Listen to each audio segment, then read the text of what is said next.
Good evening, everybody. Welcome to part 2 of our show.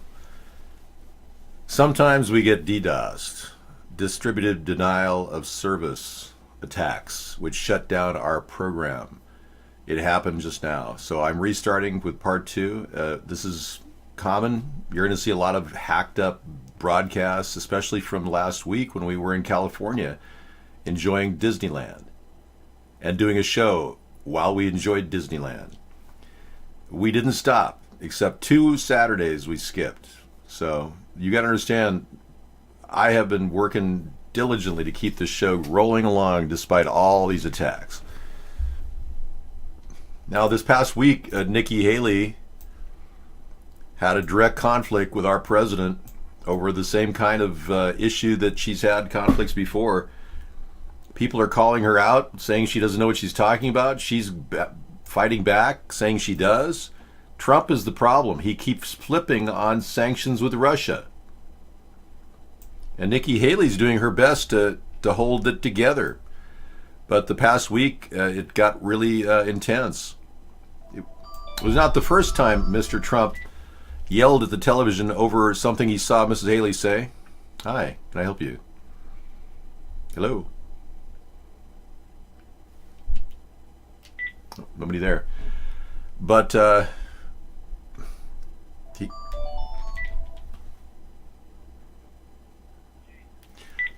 president grew angry. According to an official informed about the moment, as far as he was concerned, he had decided no such thing, to impose fresh sanctions.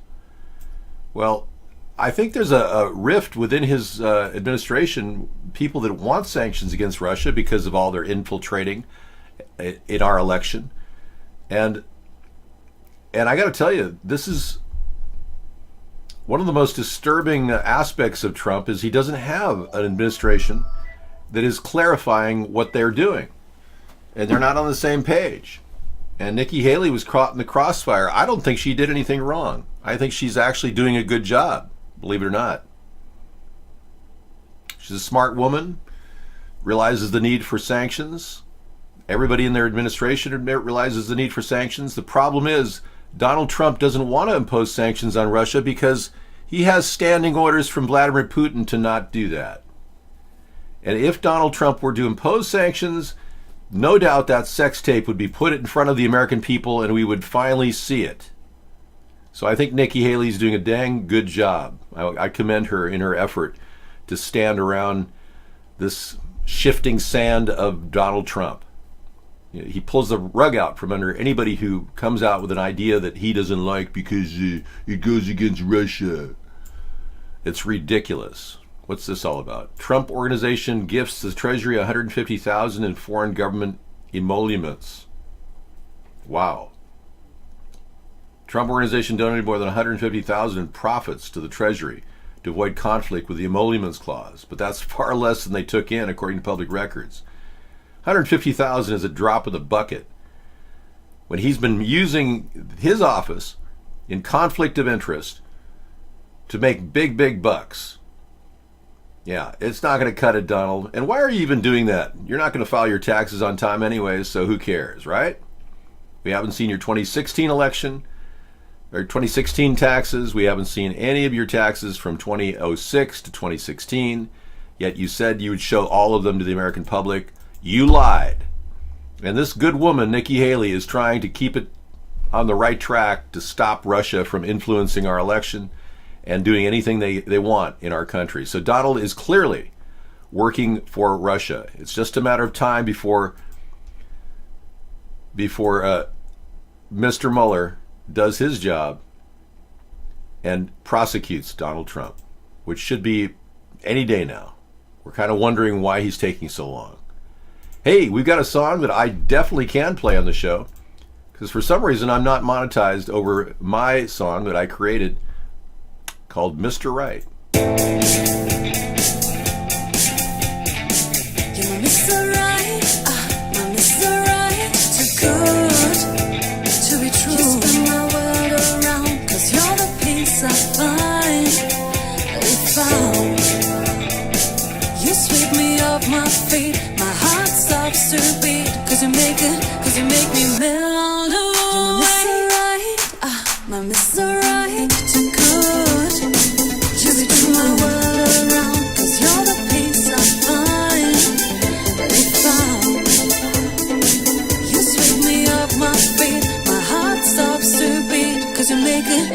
make me melt away.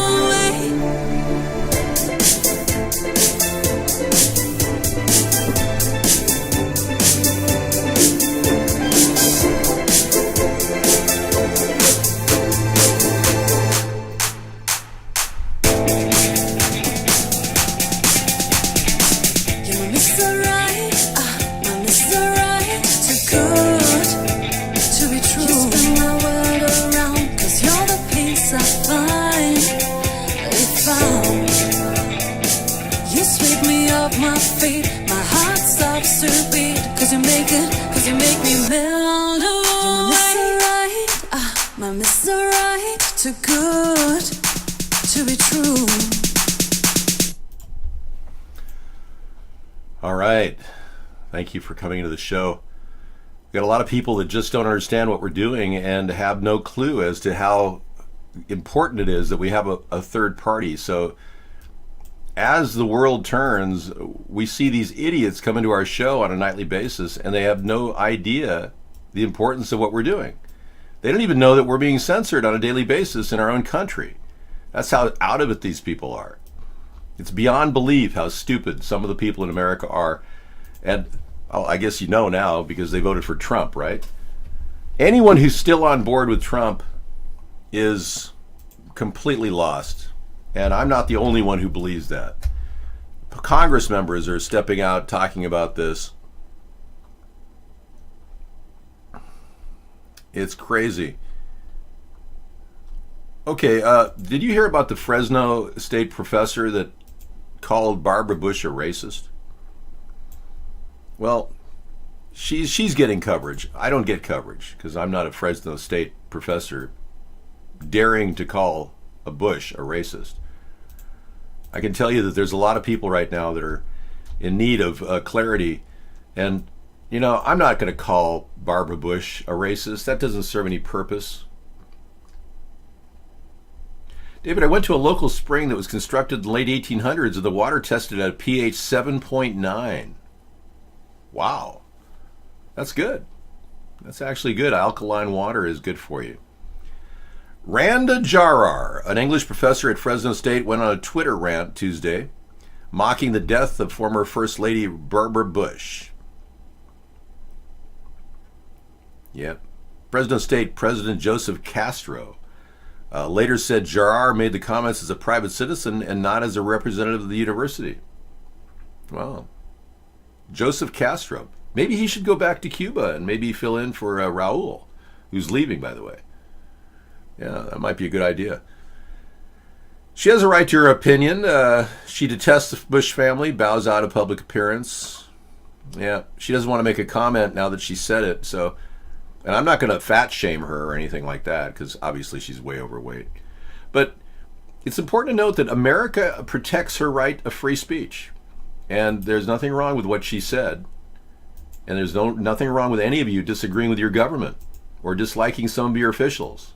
That's what America should stand for, not this political correctness that everybody's living in. Was she Muslim? Really? Are you sure? How do you know that? Have you talked to her? Why don't you give her a call, Dr. Meow?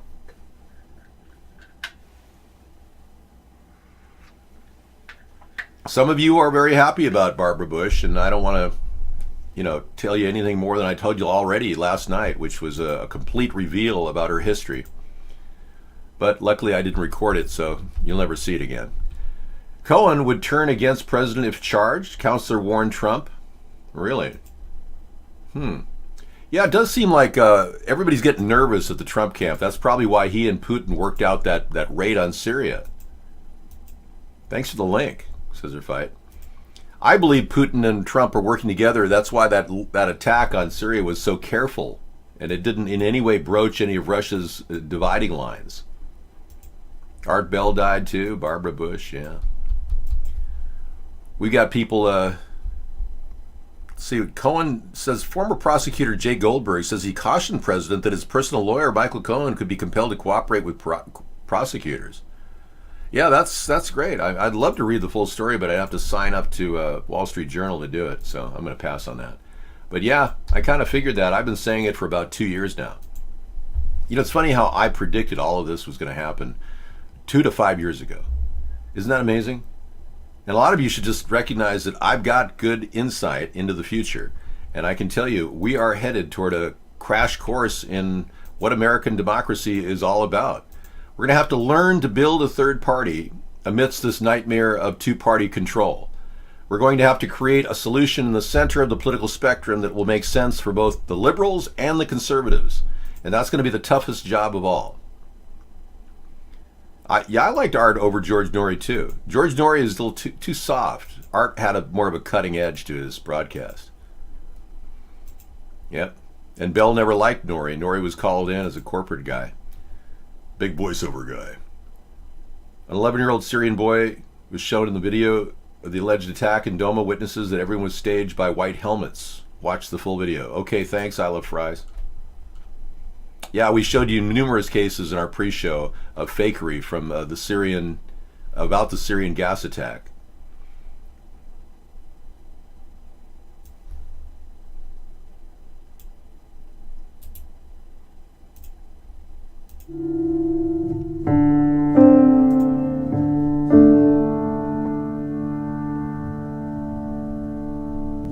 Одиннадцатилетний житель города Дума пока не знает, что, скорее всего, An 11-year-old citizen of Doma does not yet know that he will be soon famous.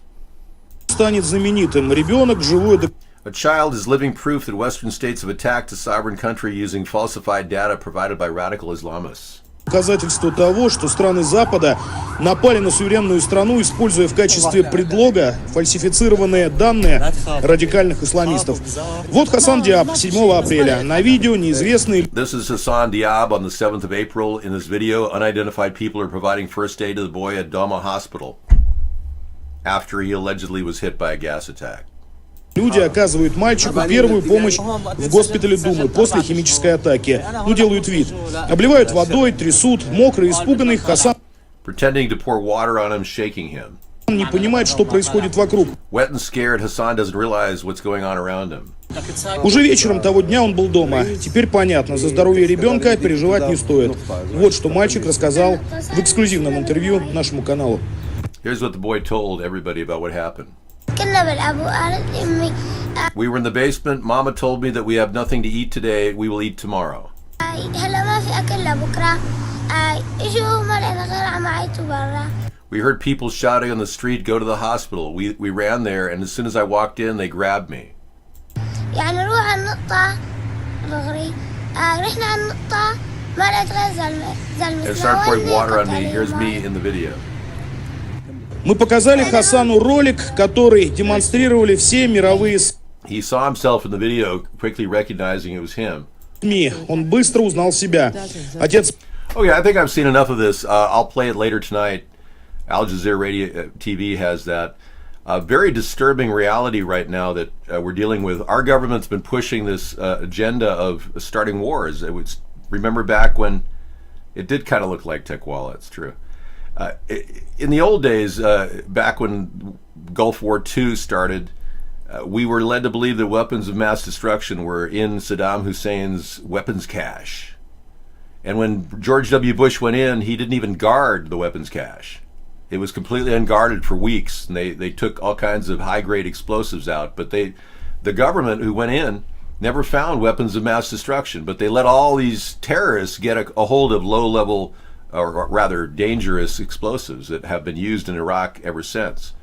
General Petraeus at the time said that he had acquired half of those weapons, but they never really put a lid on what happened. So total ineptitude under George W. Bush during that time. And now, because we don't seem to learn from our mistakes in wars, we haven't even addressed the atrocities of the Vietnam War, our country is being lulled into yet another war with Syria.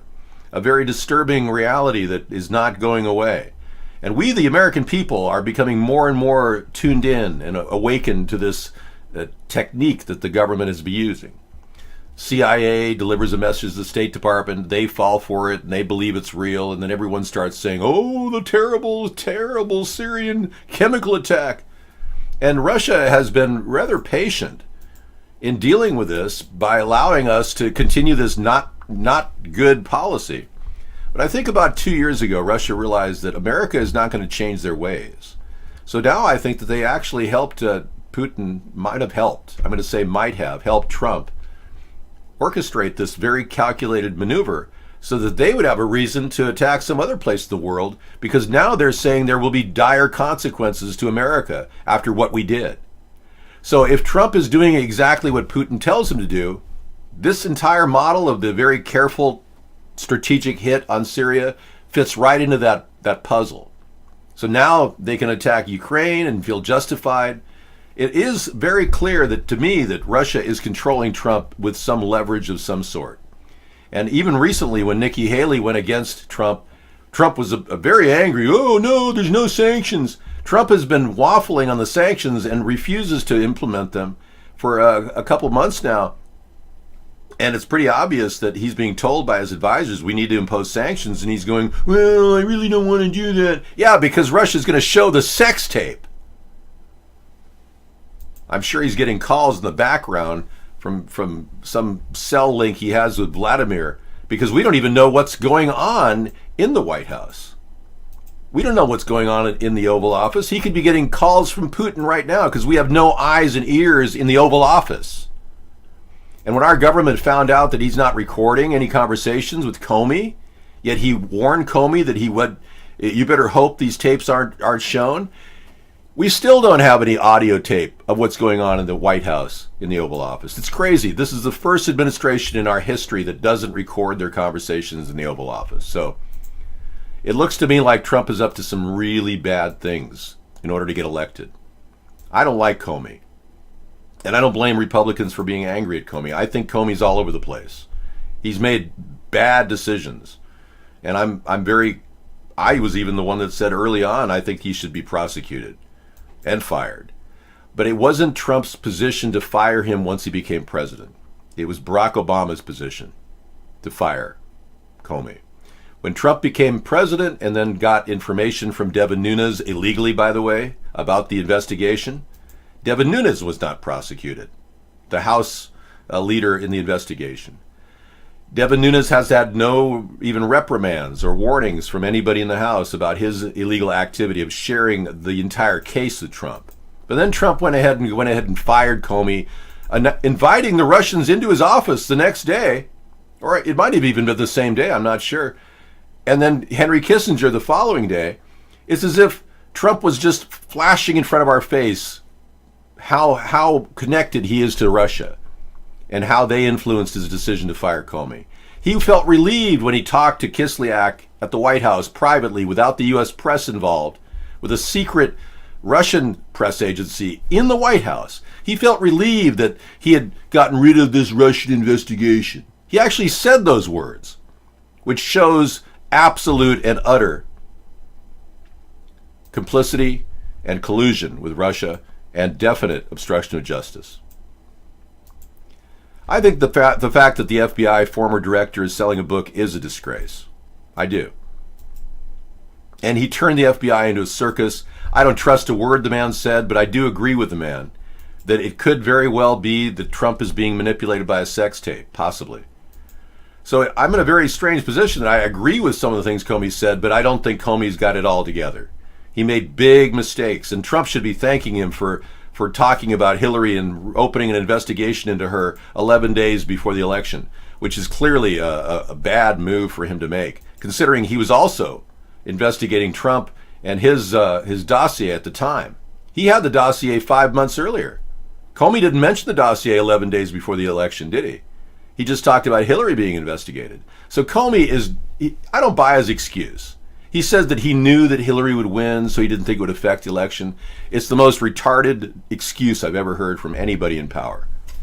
It's not his place to influence an election like that. I think Comey should be prosecuted, frankly. And ironically, I agree with Trump on that. But let's look at Trump as an innocent victim of greed for a second. Greed and sex and lust. And let's characterize Trump as a greedy, lustful guy, okay? That in and of itself is a tremendous national security risk.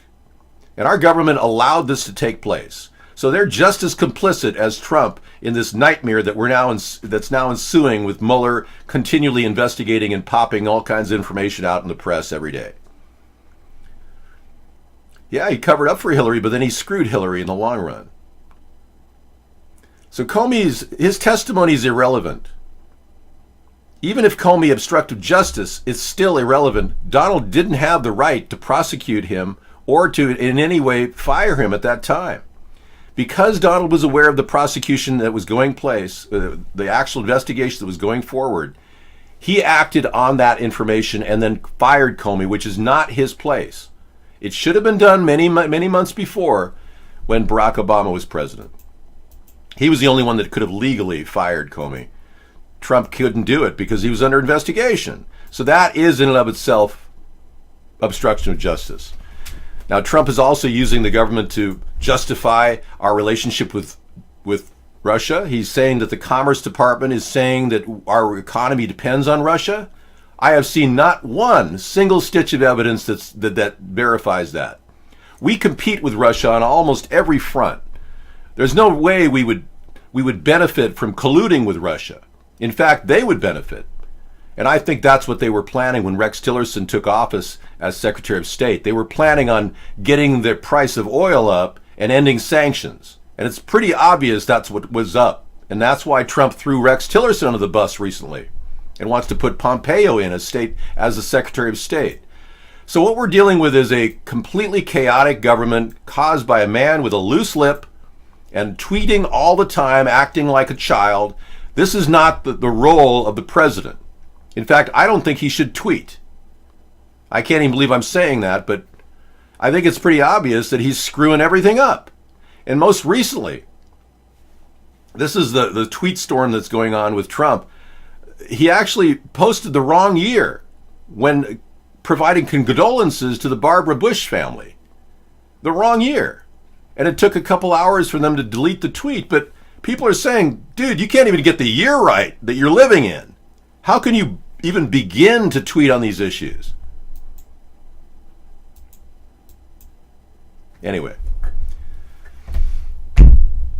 he should at the very least have a filter system where people review his tweets before he hits the send button. That would be a good start for Trump. I can't believe we even have to deal with this issue. New York general seeks power to bypass presidential pardons. Okay.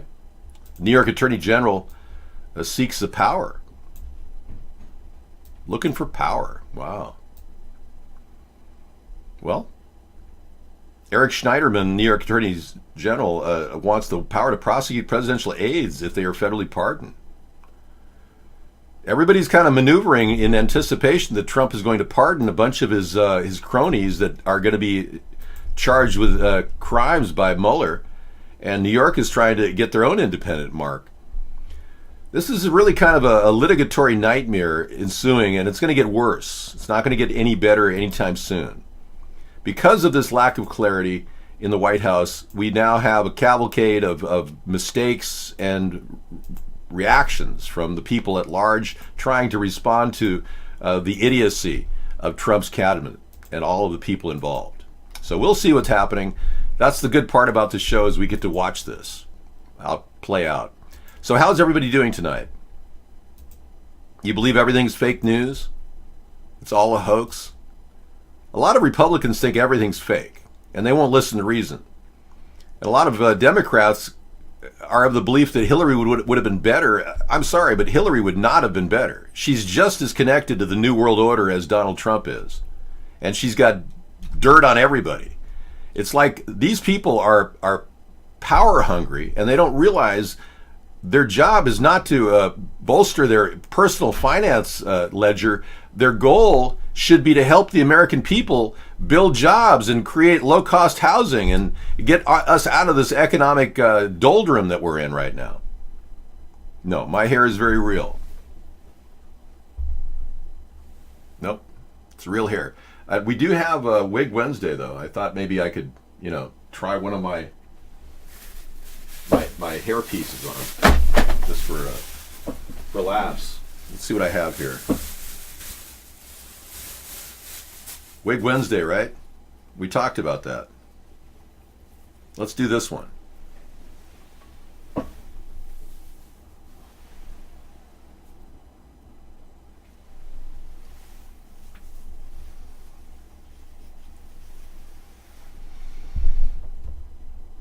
Suave, debonair, what do you think?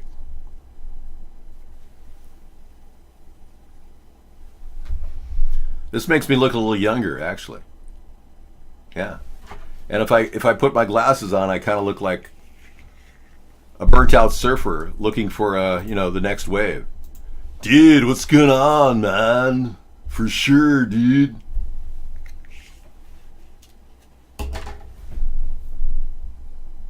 Let it all hang out. I look like Elton John. Is that an insult or what? No, they're not safety goggles. These are bag person goggles. A guy did some dumpster diving with these goggles. It's an actual collector's item. I met this guy dumpster diving. You know that every single one of our markets has tons and tons of dumpster material, right? You got that. It's dumpster central out there. We throw away 50% of our waste in America that really could be eaten or could be dehydrated and turned into biscuits or Soylent Green or something. But we are literally the most wasteful country in the world, and we don't even have a consciousness about it. When you look at the amount of waste that's sitting out there, it's absolutely overwhelming. Just mountains and mountains of waste. Nothing is being done about our landfills. We've got tons and tons of garbage that we're not addressing. There's a fire burning in a landfill in St. Louis right next to a radiation storage area. And believe it or not, our government and Obama did nothing about it.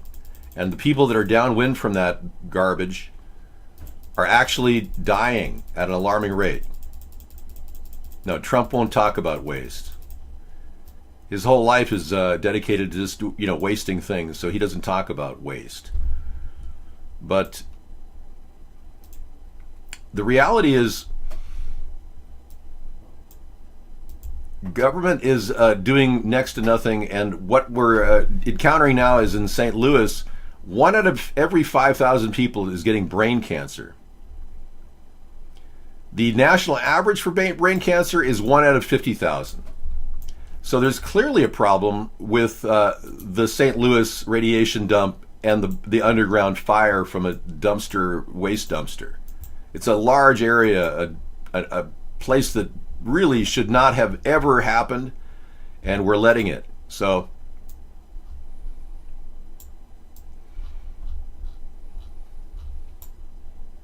we're going to have to address those issues very quickly.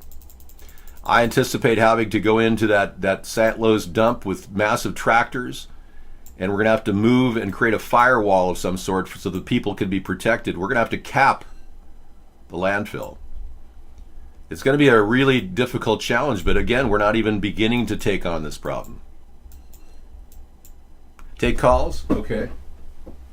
Well, as long as you promise to call me with a real question, that'd be great. My phone is available right now, 707-YOUR-ATP. We're going to have to make a barrier between the radiation dump and the burning landfill. No, we need credible calls from people. So please don't call if you're the same person calling over and over and over and over again. The president of Uganda wants to ban oral sex because the mouth is for eating. Well, he's pretty messed up, isn't he? Banning things like that, how are you going to patrol that? Is he going to go into every home in America? Excuse me, is it Uganda? Go into every home in Uganda and look for people having oral sex? Is he going to put web cameras in every house so that nobody can have oral sex? I mean, what a joke. Who the hell votes for these people? Well, no one does. They're usually warlords that attain their power by killing people. You know, I don't want to open the discussion about sex when we've got a president who's now accused of having sex with a woman named Karen McDougal for 10 months while little Barron was a little boy. You know, there's a reason why Melania hasn't come out of the White House to talk to anybody for a few weeks. Well, she might have been a victim of spousal abuse, I don't know. But that's not funny, it's serious. But she's really upset. She doesn't know what to do about her husband, who's allegedly been having affair after affair after affair since they were married. No, I don't get real calls, Misanthropy, because the world is, we're in this gray zone where I'm censored in the mainstream media, and the only attention I get is from people that really like hearing our show, but who are kind of hesitant to make a phone call. But the ones that do call are usually the brazen idiots that support Trump, who want to attack me. So I really don't care. I ran a radio show on Blog Talk Radio for over 200 shows, and I get the same guy calling up every single time. It was bizarre, and it was always a disturbing call, and it was like, you know, radio shows are not what you think they are. But the fact that Trump has been making America worse ever since he became president is an indication of how his Make America Great plan is backfiring. And it isn't even his plan, because Ronald Reagan had that plan. You didn't know that Ronald Reagan had the Make America Great plan? Well, he did. Trump stole that from Ronald Reagan. Yep. It was a plan that was put in place when Reagan and Bush were president, vice president. Ronald Reagan. Let's just make America great again. Yeah, actually, Carolyn Sunshine seems to be the talk of the town now that I brought it up, because the mainstream media won't even talk about Carolyn Sunshine. But when Hope Hicks left the White House, Trump was devastated, from reports that I've heard and read. Trump was devastated when Hope Hicks left. It turns out he was spending all his time with Hope Hicks in the White House with the door shut. I'm not kidding. So now he has Carolyn Sunshine, a YouTube star from Disney, Disney YouTube star, as his press assistant. Oh, Carolyn, could you press assist me here? Press on this. I mean, come on. That's just a little weird. And with no audio or videotape in the White House, you got to wonder what they're doing. Yeah. Now, I didn't think Trump could get more stupid, but this really bizarre statement he made today in the news is really got to be the tip of the iceberg. If North Korea talks are not fruitful, I will respectfully leave. Okay, so you're going to put the leader of the free world, Pompeo wants to put the leader of the free world into the most vulnerable place in the not so free world and have no support and have him carry the nuclear football in there. Are you getting the picture here? I mean, Pompeo doesn't even have the brains to operate his job. And I certainly hope that the Congress does not approve the nomination after all of his shenanigans that he's been doing with hiding information about having a business that deals with the Chinese national government. Very, very bizarre. I think Pompeo should be fired, not promoted as Secretary of State. And making a secret visit to North Korea is not going to help our country advance our initiative. And I must reiterate, Kim Jong-un will not get rid of his nuclear weapons, so there's really no reason to meet. Okay? Whew. It's just bizarre how many bad decisions are coming out of the White House right now. I have a great sense of humor, yes, but you've been banned because you don't understand. We don't have time for your shenanigans here.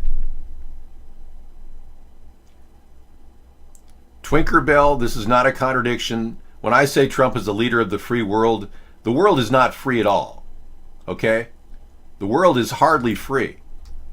So when you're leader of the free world, you're a lonely guy sitting in a massive mound of crap. If our country was free and democratic, we wouldn't have all the problems we have today with people getting access to the media like me. Look at these beautiful vegetables. Most of these end up in a landfill. Most of them will end up in a landfill. They will not go to people that are hungry. They will go to people, they won't even go to people, they'll go to rats. Rats will eat a lot of this food, but their bodies won't even go into the ground to make better soil. So what I'm proposing is a national composting plan where we have regional areas all across the country, 5-acre parcels, set up so that people can go there and get low-cost soil. You'll be able to get a bag of fertilizer for $1, a 40-pound bag of good fertilizer. It'll be coming from food waste that's in our markets and in our restaurants that we will pick up with vehicles that'll run with hempoline and run on things that hempoline will actually power up the thing, because we'll be using the same National Composting Center to create the hempoline. This is a vision I have where we live in a sustainable world where we can actually make good use of all this garbage that has been wasted. Let me clear up the board here.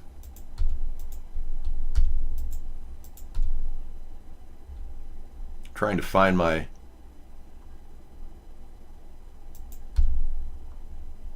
National Composting slogan here. Yeah, there it is. Okay. So this is a plan I envision will actually help people to have a job too. You can actually work making $15 an hour picking up garbage off the back of restaurants and markets. And the restaurants don't do anything with it anyway, so we're going to take it off their hands for free. And this includes oil too, which will go into the biodiesel solution.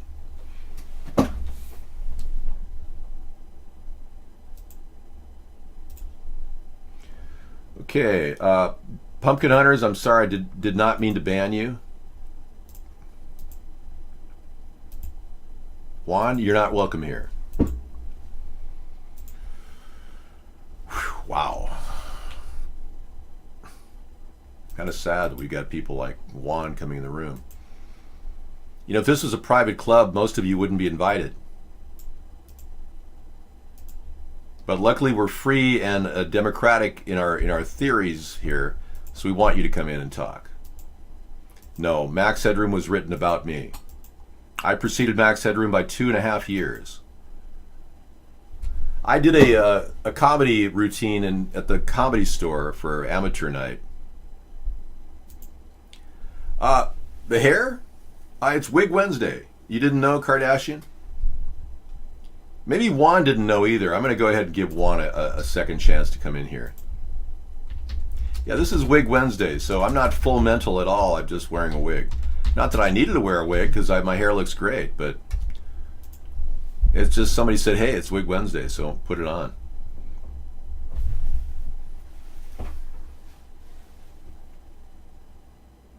Yeah, oil in Russia. There's probably more oil than you could ever imagine in the U.S. In fact, Shell just discovered $1.5 trillion worth of oil off the coast of Florida. You don't like the new wig? Okay, hang on. I think I have a second one. I want your assessment here. Hang on.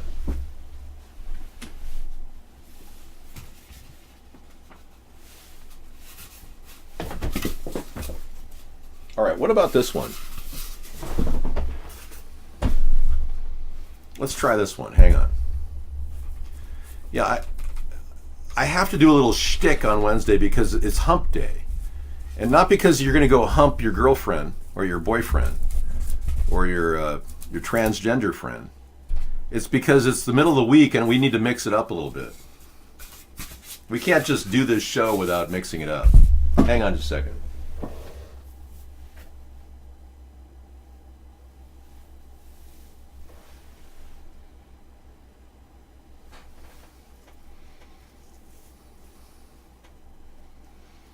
Now this is the back of the wig. Hang on.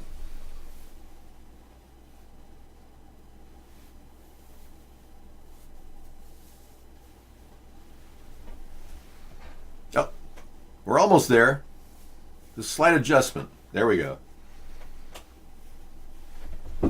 Okay, are you starting to feel the love? Thank you. I'm Chuck Connors, the rifleman. Dun dun dun dun dun dun dun dun dun dun dun dun dun. All right, better wig, am I right? Yeah. Thank you. Chuck Connors. Thanks, Tsunami Rose. Yeah, if you guys are going bald, which I'm not, by the way. People are saying I need a mustache now, yeah. I can't do that. only you can hump your robot sex doll.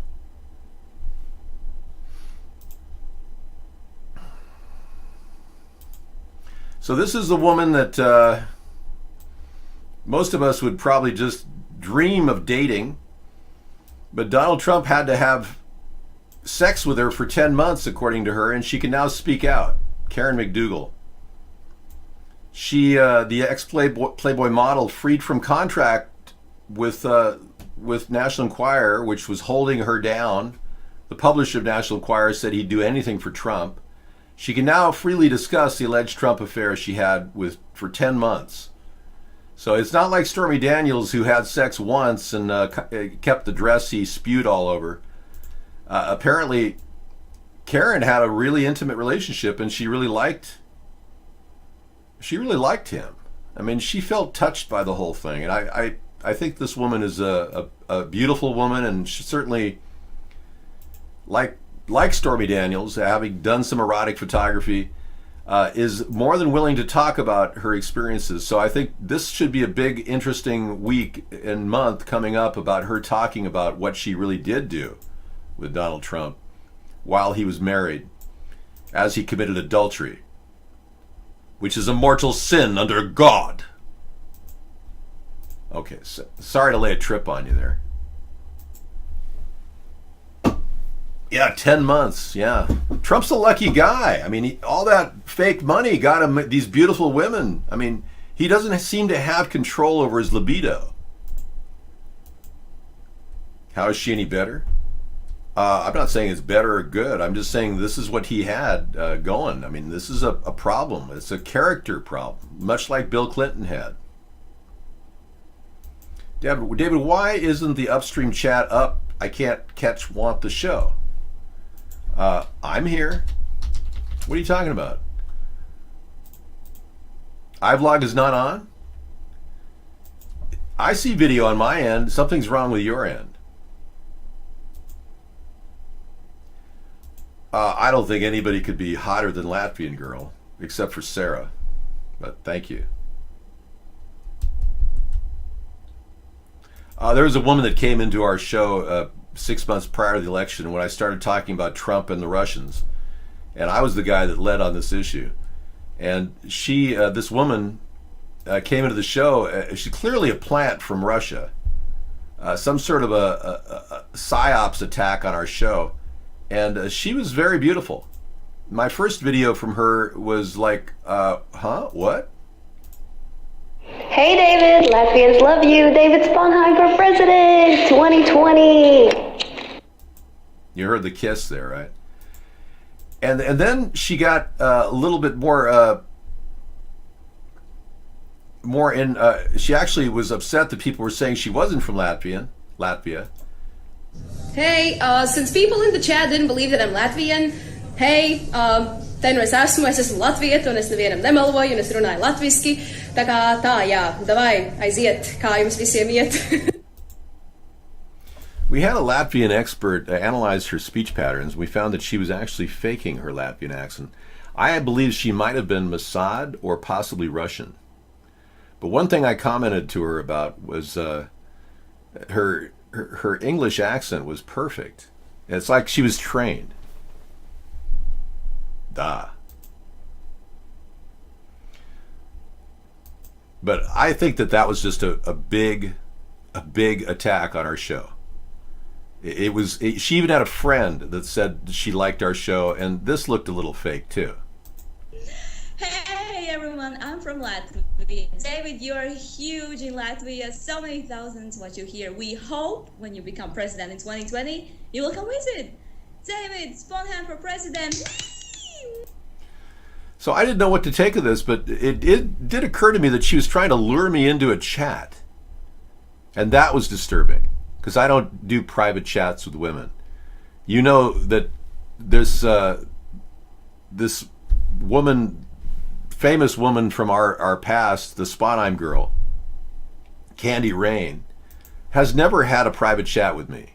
I've never had a conversation with her in private. And there was one woman who claimed to be a supporter in England who insisted that we talk to her, so Sarah and I both talked to her on Skype. But then she turned into a stalker, and we had to just say, we can't help you. And it got really ugly, which I'd rather not talk about. But we don't Skype. Sarah and I don't Skype with anyone, except for that one woman, which we learned our lesson. It's not worth Skyping with. Thank you. They were paid to say that, or maybe they were a $5 girls or somebody who paid them to do it. Yeah. They weren't real, and I didn't sense that they were really real, but it got weirder because there was a guy that vouched for her. Hey, Shrek, how's it going, man? There you go. Shrek's in the room over at iBlog. There was a guy that vouched for her who was an Englishman, and he tried to lure me into some online gaming scam. And I'm going, I don't do online gaming. I would never get into that. And he was saying, oh, no, you could make totally, you could make a lot of money, man. You could totally make a lot of money. It's like, I don't do online gaming. So it's like he was trying to lure me in, and he vouched for the Latvian girl. So I didn't do any conversations with them other than say, yeah, don't bother me. I'm not into it. But it is almost like they were trying to entrap me into something. And I felt very weirded out by the whole experience. Yeah, well, the fact is, these people who are stalkers have become a problem, but they're out there. And I just have to, realize that they exist. So we saw some solid evidence from Al Jazeera TV that the Syrian gas attack, which, by the way, we have yet to see any official evidence from Trump or the mainstream media, that it was faked. That we just saw the young boy that was the kid that they were dousing with water. Nothing was wrong with him. He was a perfectly normal boy that was suffering from hunger pangs and was told to go to a certain place by his mom. And he immediately found himself being doused with water and being used as a propaganda tool by the rebels against Syrian President Bashar al-Assad. So, really interesting reveals. We saw over here an example of a setup scene where a man was laying there completely still, looked like he'd been a victim of a gas attack. Again, another filmed fake Syrian gas attack video.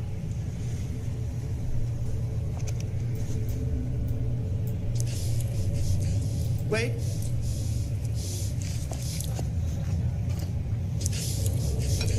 Wait. On your marks. Get set. Go!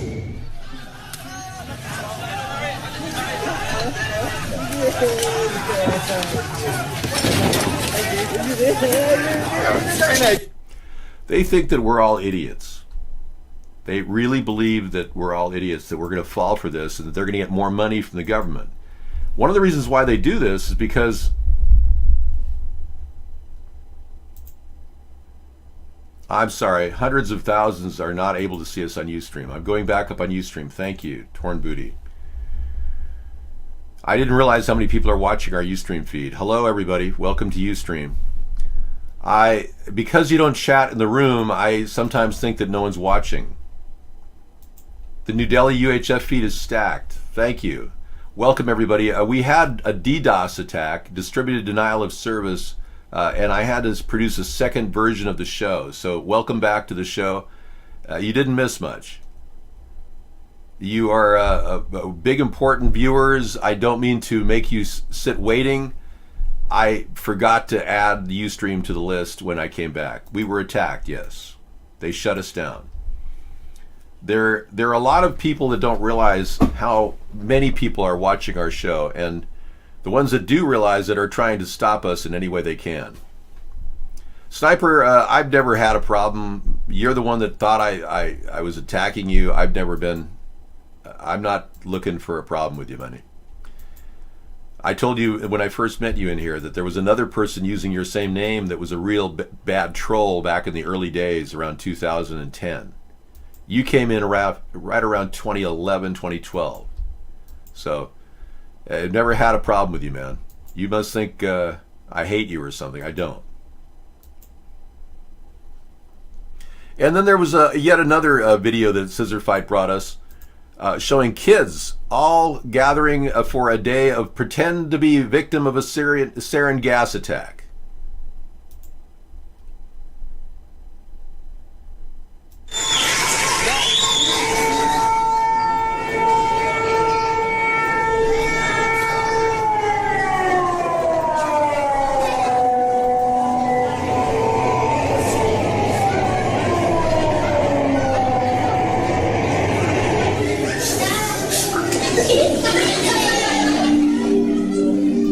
And the kids all think this is fun. I mean, they're actually pretty good at imitating how they're convulsing, their bodies are moving around.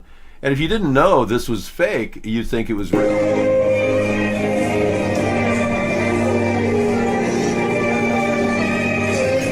Anyway, they're spraying foam in their face to make it look like they're foaming at the mouth.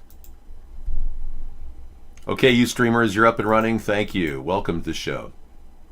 No, it was just a bunch of kids faking a gas attack in Syria. This is the deal. We gave the rebel troops $1.16 billion.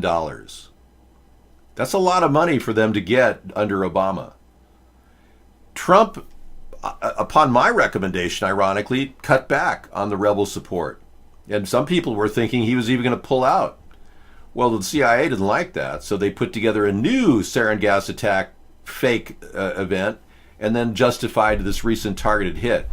But I think it's even more suspicious. I think Trump is working with Russia to make it seem like we violated their space and now they have a reason to retaliate. That's a bad scene. We're moving closer to a point where Russia will escalate and then we'll have to respond. And you know something? If they still control Trump, which I think they do, we could lose any encounter we have with Russia at any level. So we are veritably in a very dangerous position, national security-wise, while Trump continues to have these sex tapes out there, all these Russian oligarch connections and mobster connections. Cover my ears with a wig? Okay, thank you. You don't like ears? How's that, better? Okay, thank you. Cold on East, down to 30 for April. Very cold, yeah. 30 in the East Coast right now. But Arizona's 60 to 70, yeah. Yeah, I'll take a call. Sure, Shrek. What do you want to talk about?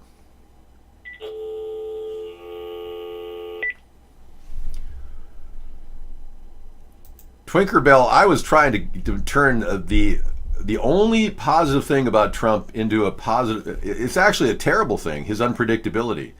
But you have to understand how I think. I turn all negative things into some sort of a positive thing. I'm able to convert negativity to positivity.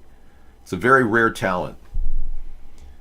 But his unpredictability is dangerous to the world theater as well as to stability and diplomacy around the world. So not a good idea. Like, look at his recent statements about Trans-Pacific Partnership.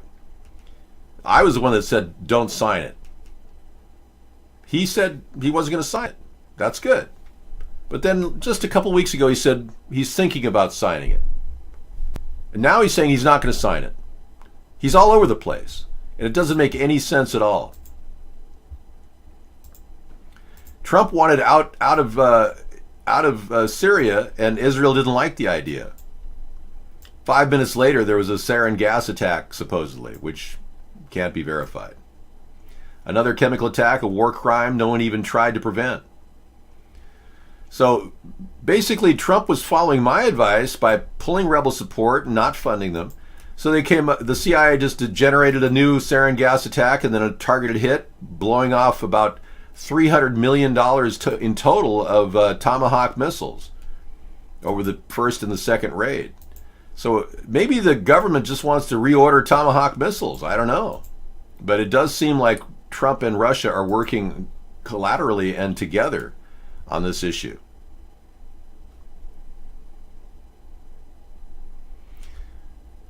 Well, all I can tell you is ISIL and ISIS forces are pretty much one and the same, and we're funded by our government through rebel support.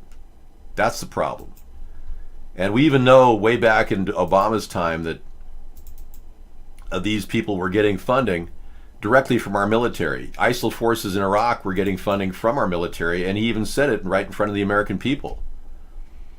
There was a time that I played the video many times during the Obama administration, and people didn't quite understand that Obama's policy was to fund ISIL forces and break up the Iraqi government, which doesn't make sense, even though they were our support, they were our ally in that area.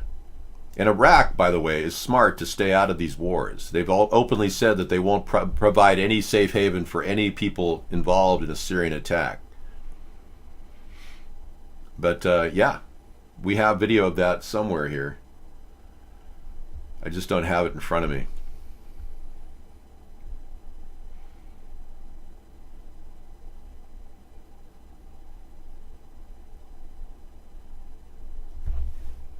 Well, let's be clear.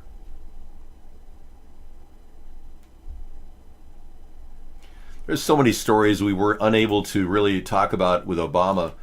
And when Donald Trump used the birther issue to get noticed. Okay, I'm gonna turn the phone off, and you can call in, Shrek, if you want to talk. List of 10 times U.S. used chemical weapons. Okay. I'm not David Duke. I'm David Sponheim. I'm not a white supremacist.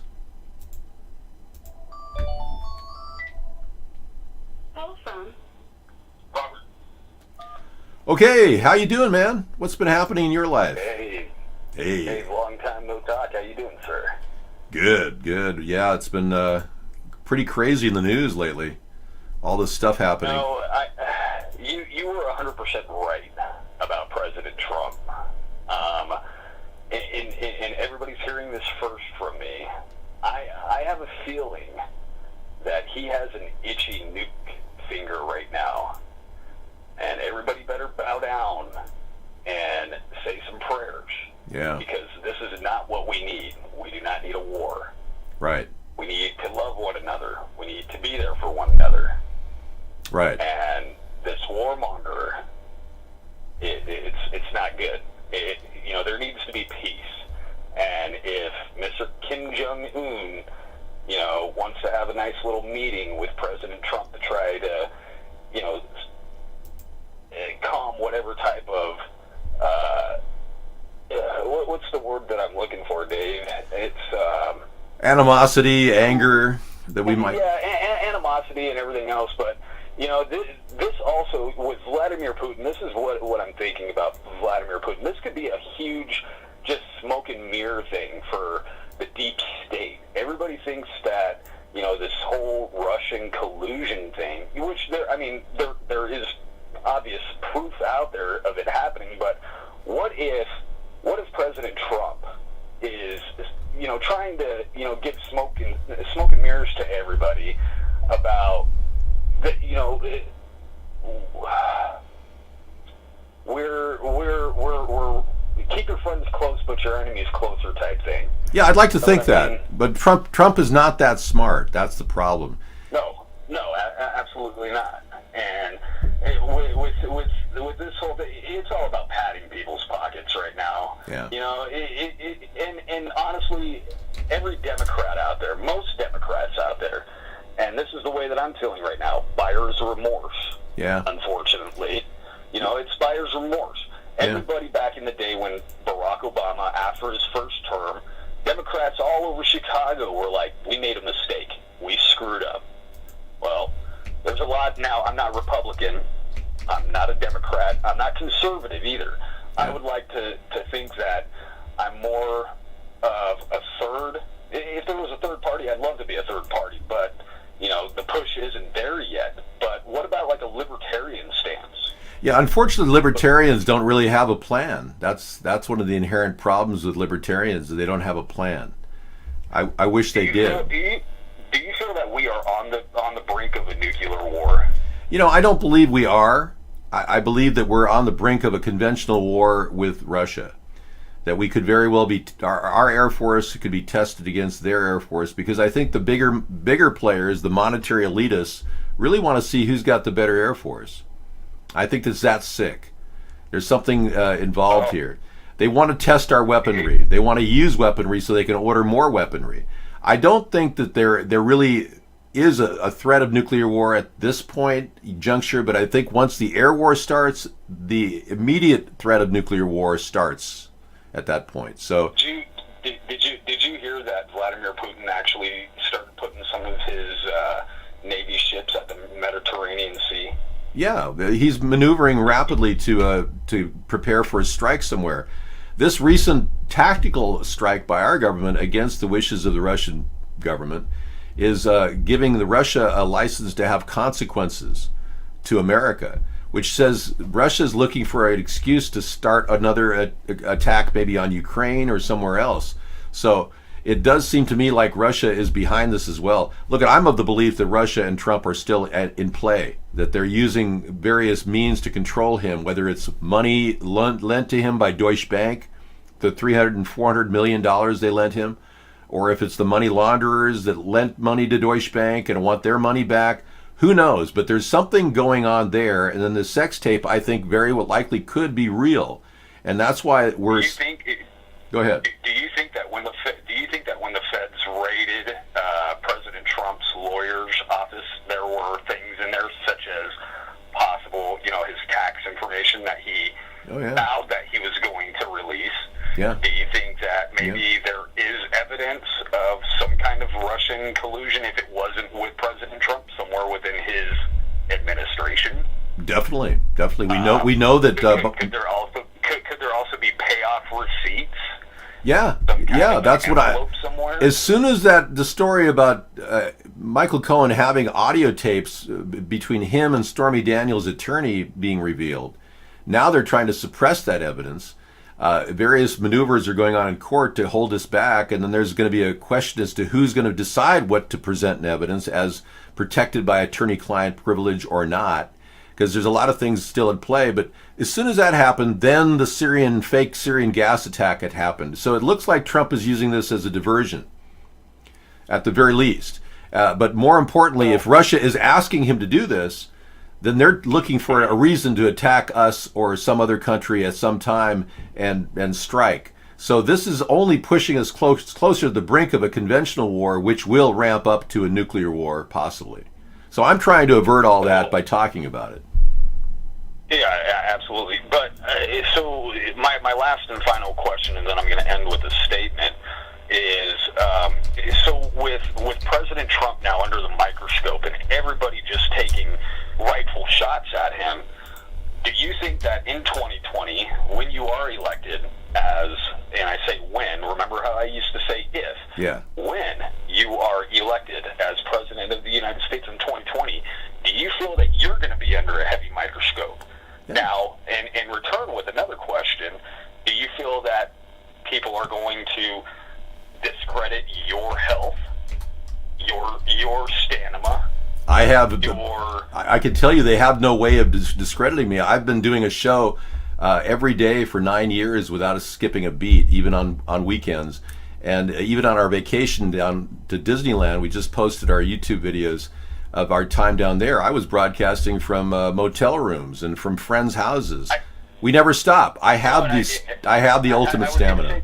I was going to say too. I still get a lot of your updates on YouTube, and I check them out from time to time only because I am now a father of a beautiful 4-month-old baby boy. Oh, congrats. So I really don't have time. I really don't have time to jump around on social media or check out vlogs anymore. But I do check out your YouTube channel, and I see that you were at a Starbucks the other day, and you were on the road doing a little bit of road traveling. You're getting out and about, Discount. I'm appreciative of that. I drove 3,000 miles. I drove 3,000 miles in 9 days.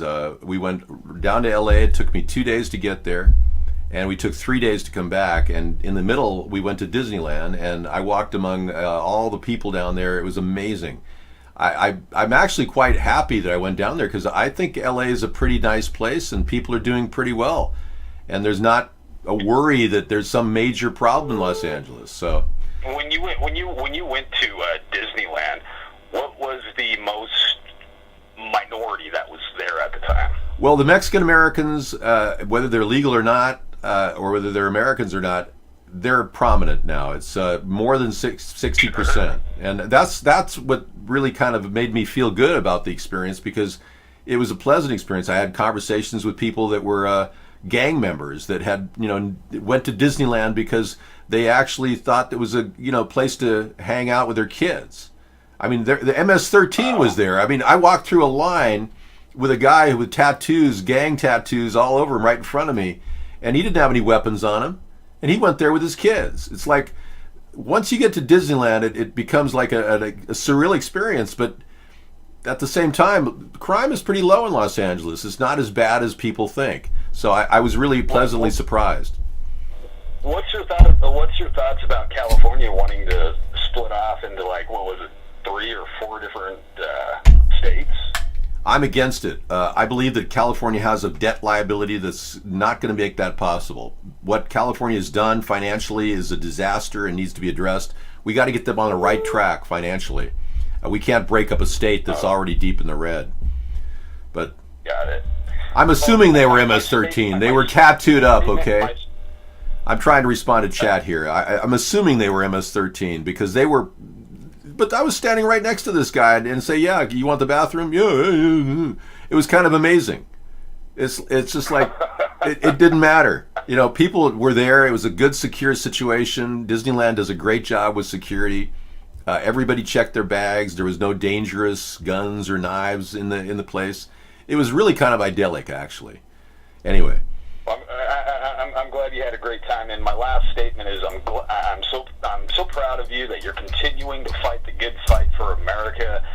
And 2020 is right around the corner. Everybody out there in iVlog, Vaughn, go out there, write in, try to get someone out there in your district. Yeah. Put America's third party on the map. Thank you. Yeah, we got to work America has to be working hard because remember, the world is watching and we're still mainstream media suppressed and censored.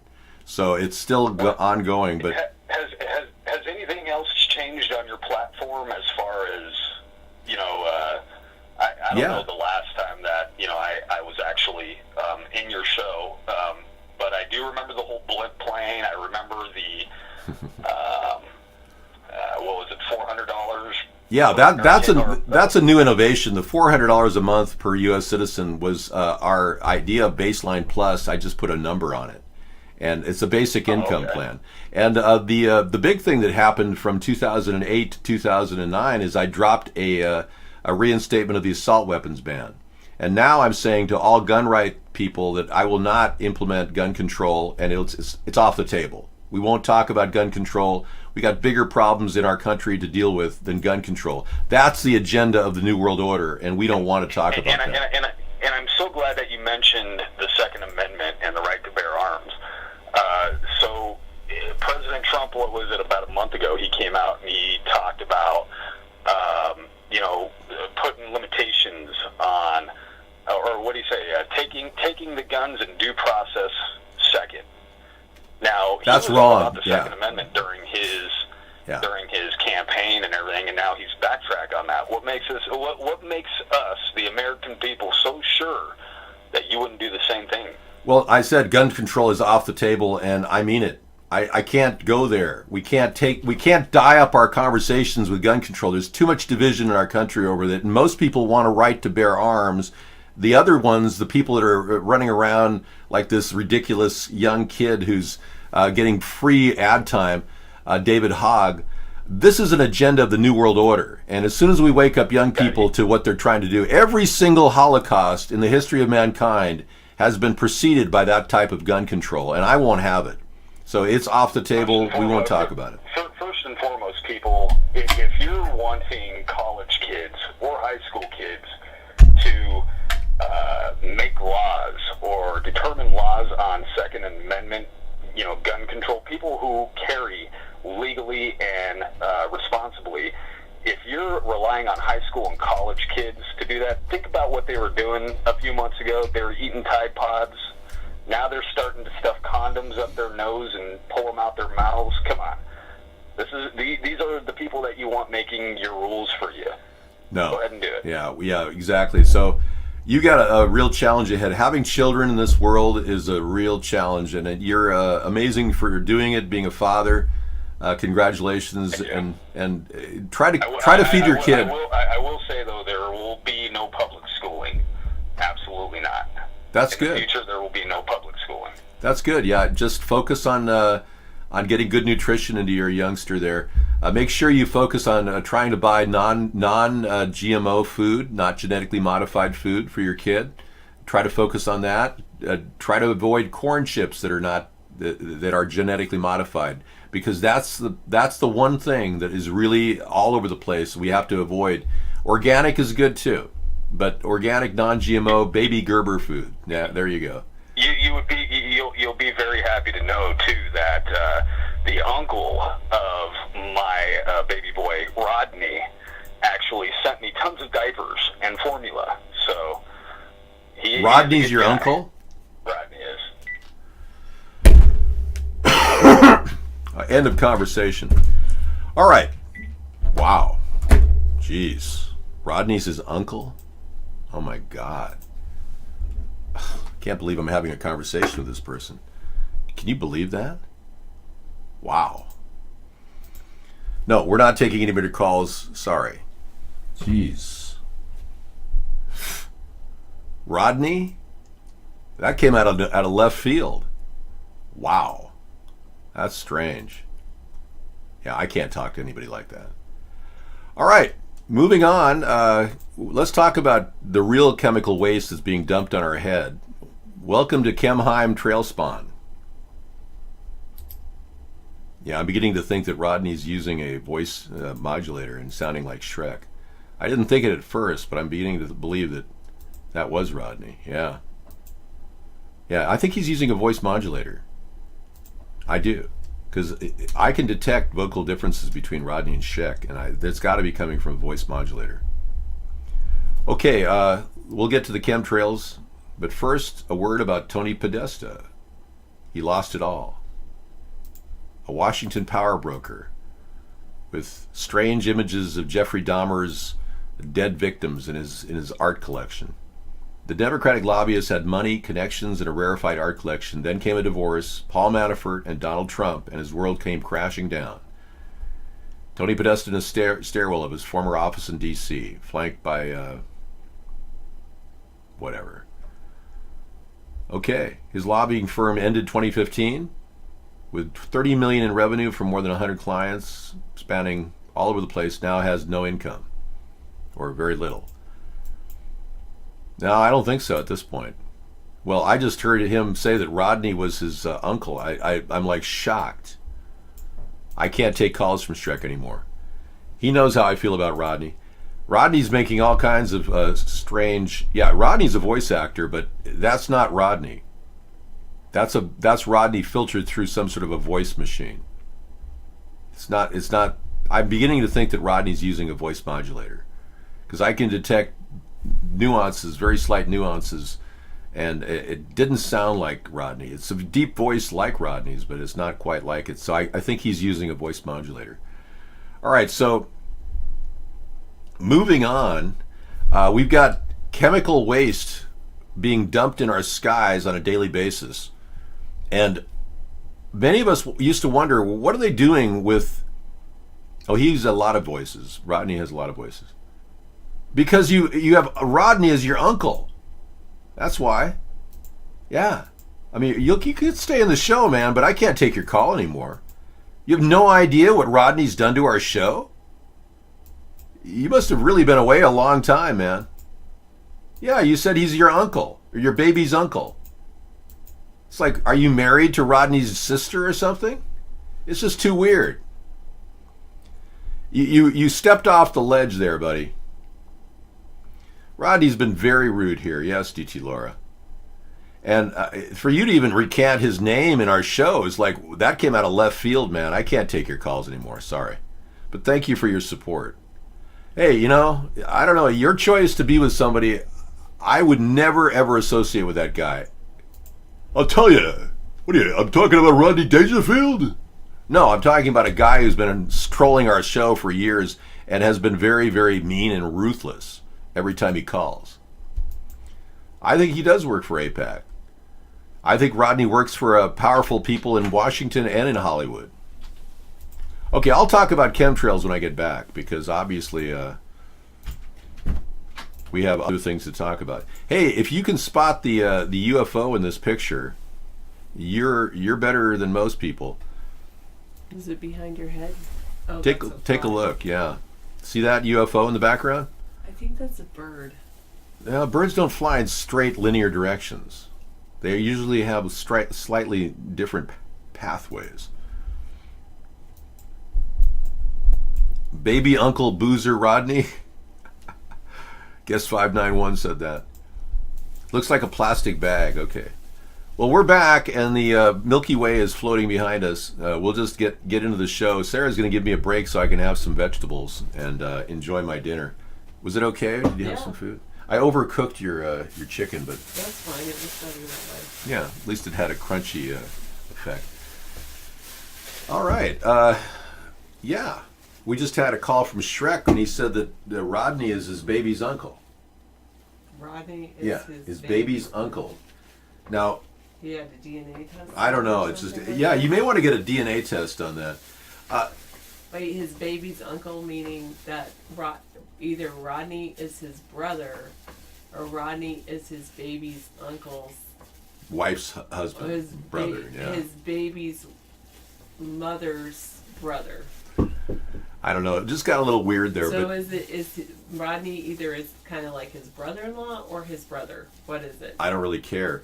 I got word that Rodney was trolling my family. In fact, I had to make a phone call this morning to my sister because Okay. there's been threats by various people that claim that Rodney is trying to hook up with her and and get her as a personal assistant. So there's all kinds of stuff coming out of the Rodney camp that I have to deal with. Yeah. So I called. got a text from your sister at about 5:00 or something, and I just didn't respond to it because it was bizarre. Yeah, well, I had to call her at 9 o'clock today to say, hey, if you ever have a person try to associate with you as a personal assistant, be careful, because I'm getting all kinds of stuff that Rodney is doing this, that, and the other thing. I had a statement from iBlog. Now, I can't verify that, but iBlog told me last night that Rodney is working for Trump and that he's got me on their enemy list. I mean, I can't verify anything at this point, but all I can say is that I don't trust Rodney. I don't see how I could possibly trust him. We gave him every chance in the world to come in here and be nice, and every time he'd crap on our show. Yeah, he was trying to... There were threats that Rodney was going after Connie. And I had to call her and say, hey, heads up. And I woke her up this morning at 9 in the morning, and I said, I'm sorry to wake you up, but I want you to be aware that there are people trying to... Powerful people, giving people a lot of money to attack this show, so don't be surprised if somebody's going to offer you something. So I had to make her aware of that. Anyway, thank you, Sarah, for giving me a break. Now that you know the whole thing, the whole story about our simplistic life here, we're not in any way akin to this weird world of payoffs, because Sarah and I are not viable. But as you can see, we're getting death threats in one room right now. All right, thank you. Who knows? I don't know, Bengalitis. I think the last time I heard from him was when that Sarah Hart person went off a cliff. That's about it. Hello, Flying Pig 1002. Nice. Yeah, I don't do drama. I don't do guilt either. It's like, forget it. No, thank you.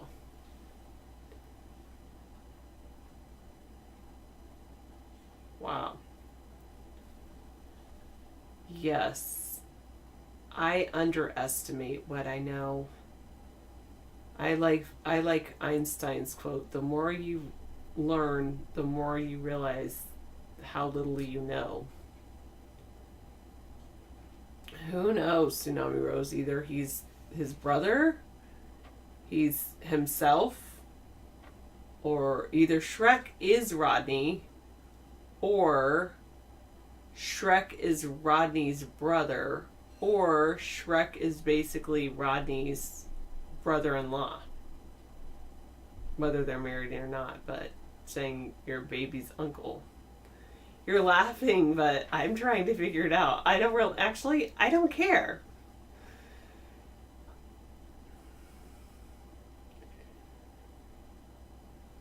What are you talking about, Misanthropy? What did you eat for dinner? He who knows best knows how little he knows. Oh, I like that one as well. Twinkerbell. People are getting smart.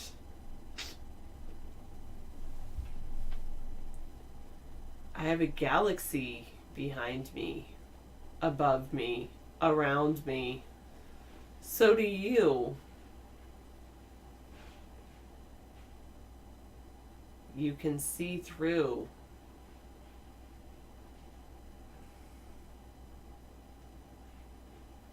Ooh, I like that. Bag and audio. If you didn't care what happened to me, and if I didn't care what happened to you, we could zigzag our way through the boredom and pain, occasionally glancing up through the rain and watching for pigs on the wing. I like that. And watch for pigs. And try not to make a stain.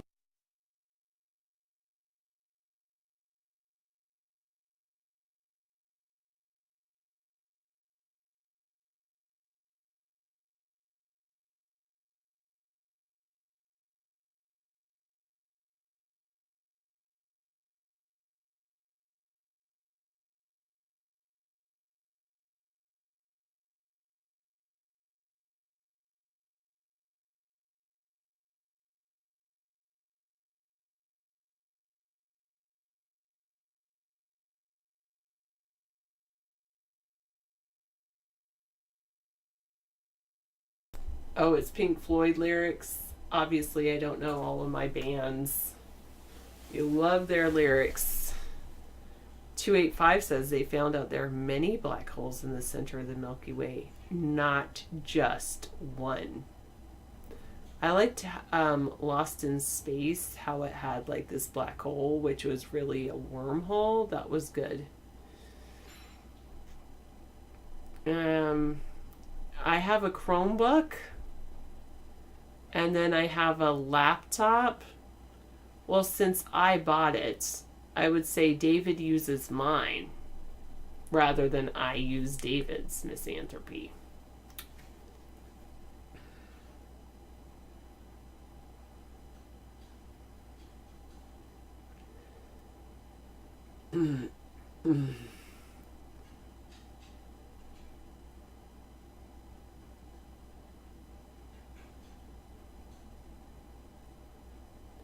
It did seem like, hi Lou, it did seem, is this a wormhole behind me? I really don't know what it is. Some swirling orb of light.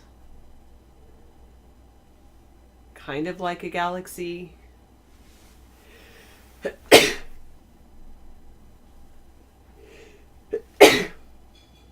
You're not my brother? Oh really? I thought you were. Alright.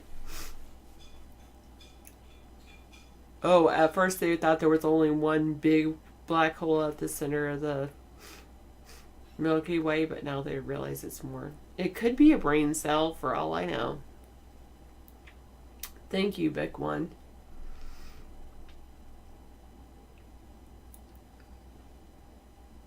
I'm trying to care. In Mississippi. Bag End Audio.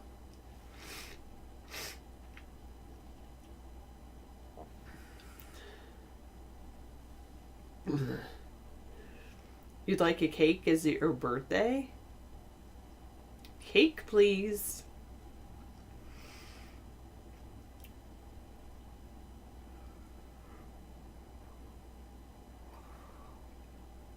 Who's that, Steven Seagal? I do like German chocolate cake, but I also like full-on chocolate cake with buttercream. I like both. Maybe it's a string they talk about in string theory behind me. I like that idea, 285. Maybe it is.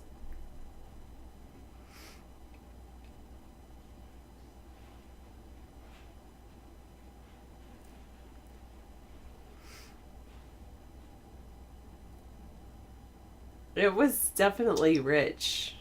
The cake from the health food store was really rich. Oh, okay. You think that he's not really He claims to be a veteran, but he's not a veteran. That's an interesting twist. I didn't realize that. I should drink tomato juice when I'm feeling under the weather. That's a good idea. I know, onliners, who knows? Who knows what people are up to?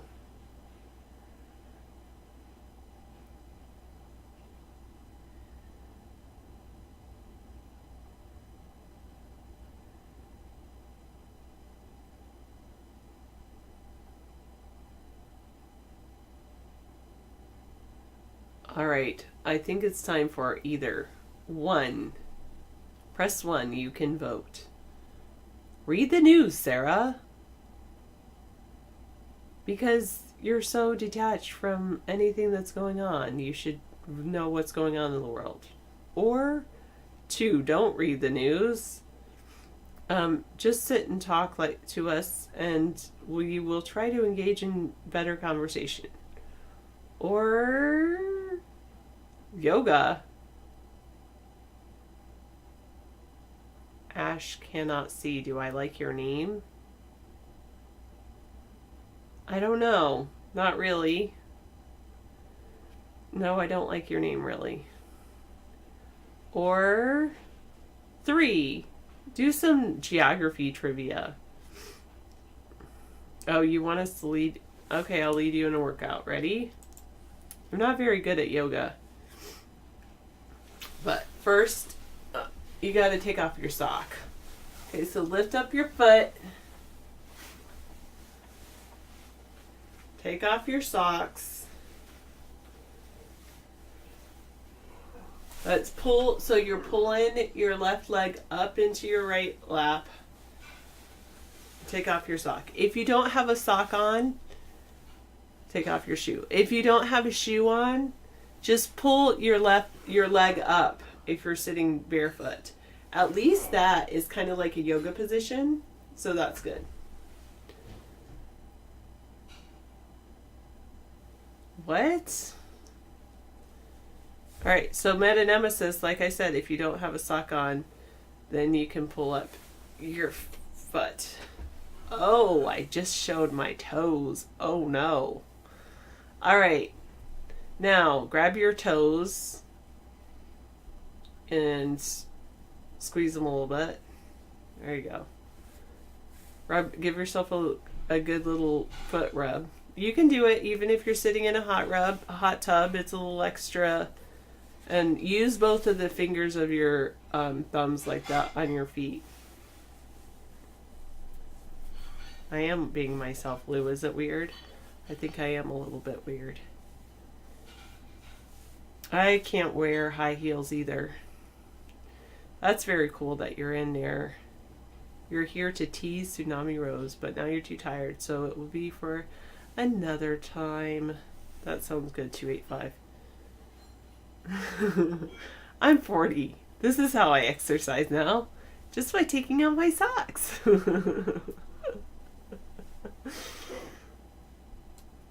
Alright. Yes, I have to wear insoles. Not only do I do insoles, I double up on my insoles.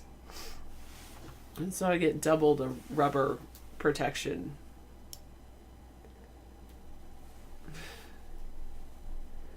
Do people with foot fetishes also love their own feet? I always wondered about that. You don't want to spend, I went to a doctor and they're like, you don't want to see me because they spend hundreds of dollars for insoles that they make. I just got Dr. Scholl's. But if you go to Dr. Scholl's has some of them have machines that you can stand on, and it'll tell you how much which insoles you want based on your feet, which is pretty good, but pretty interesting. But I usually don't buy those expensive ones, but I do get ones that have at least some rubber, so I kind of go in between. Your shoes are very flat on the bottom. Yeah, if you stand on those things, it'll tell you which ones you need. But anyway. You like to smell people's feet? I guess if you can put up with her foot odor and she smells great, then that's a sign that you can live with her forever. Okay, enough keeping that foot up. If you kept it up on your leg, now it's time to switch. So take that foot down to the ground. Sit up straight. Put your shoulders back. Lift your hands over, put your hands in a namaste pose and bring them up over your head.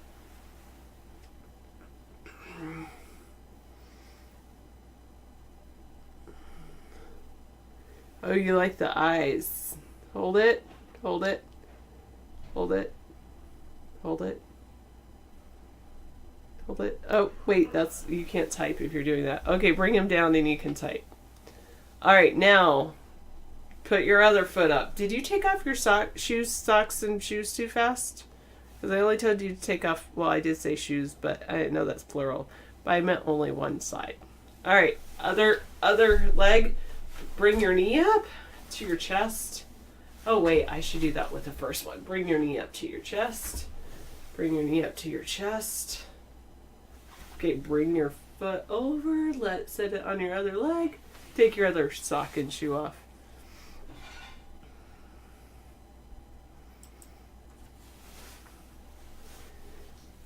You've been sitting in front of the computer too long with those same socks and shoes. You should pay to get a massage, it's true. I don't mean to be foot obsessed. I'm just taking off my socks after a long day. Now, everybody who is foot obsessed, they're going to remember this episode. They're going to be like the episode where Sarah talks about feet. And she showed her toes. Okay, don't forget to take your socks and put them in the dirty laundry. There's nobody should be cleaning up after you. You should only be cleaning up after yourself. And a good thing to remember is like, you don't want people to have to clean up after you when you're long gone. So, time to start taking care of yourself or taking care of your materials. One thing you can do is don't buy the stuff in the first place. Say no. All right, squeeze your toes. Then use your thumbs like that to rub your feet and the arches. I'm sure you can, Blue Medic. I mean, I'm sure he does different stunts for it. Yeah, I know. A lot of people, yeah, it can cost you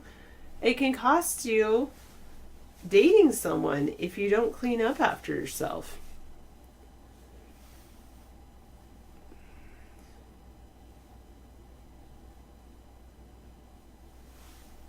All right.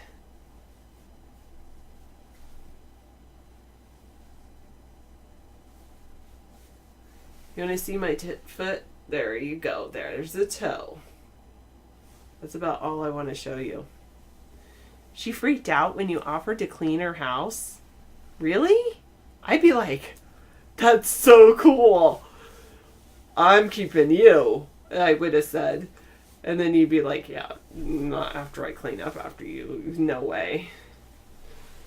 I mean, yeah, I would totally be into that. All right. Can I tell you who David's secret sensei is?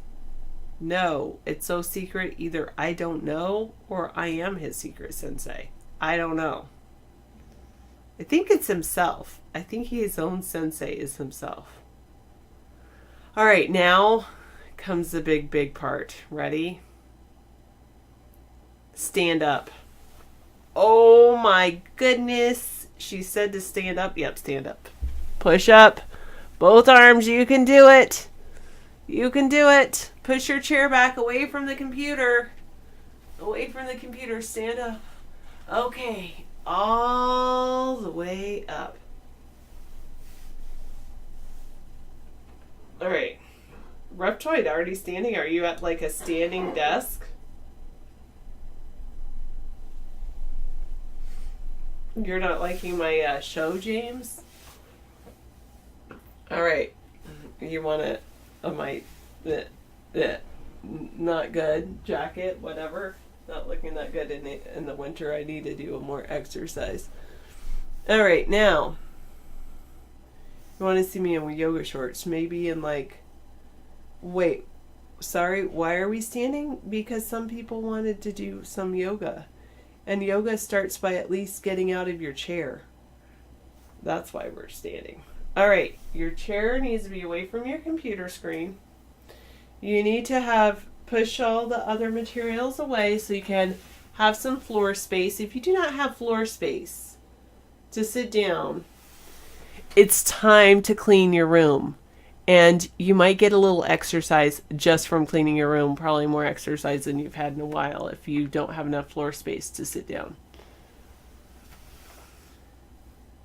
Okay.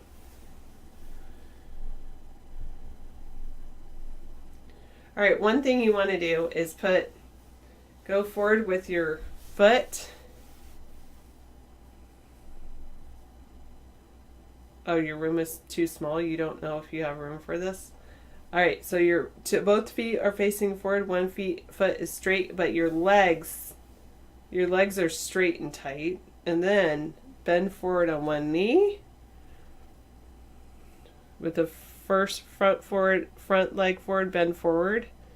And you feel like that knee. You should feel a stretch in your like calf in the back. Okay, pull back. Okay, step forward with the other knee. So now, and then bend forward. So that you should feel a stretch in your back calf. All right, now sit down. On the floor. Yes. That's why I said to push the chair back.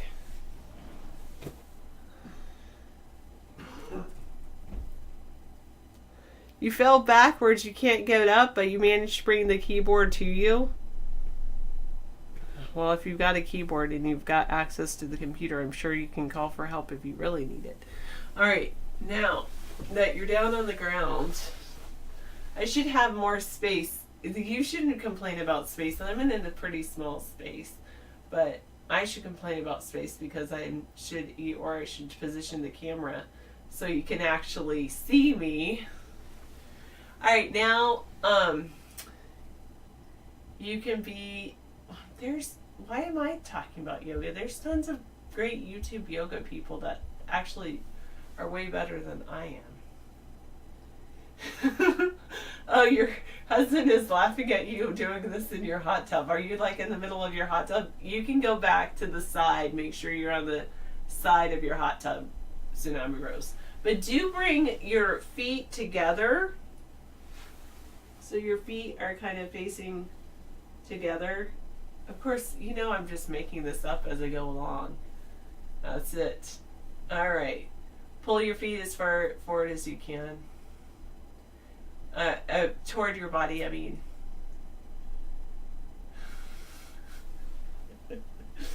Okay, and then you can put your legs together. Let's see. Put both of your legs straight out in front of you.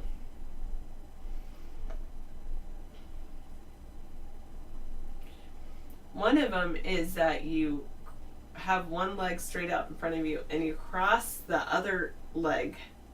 one leg over the other leg.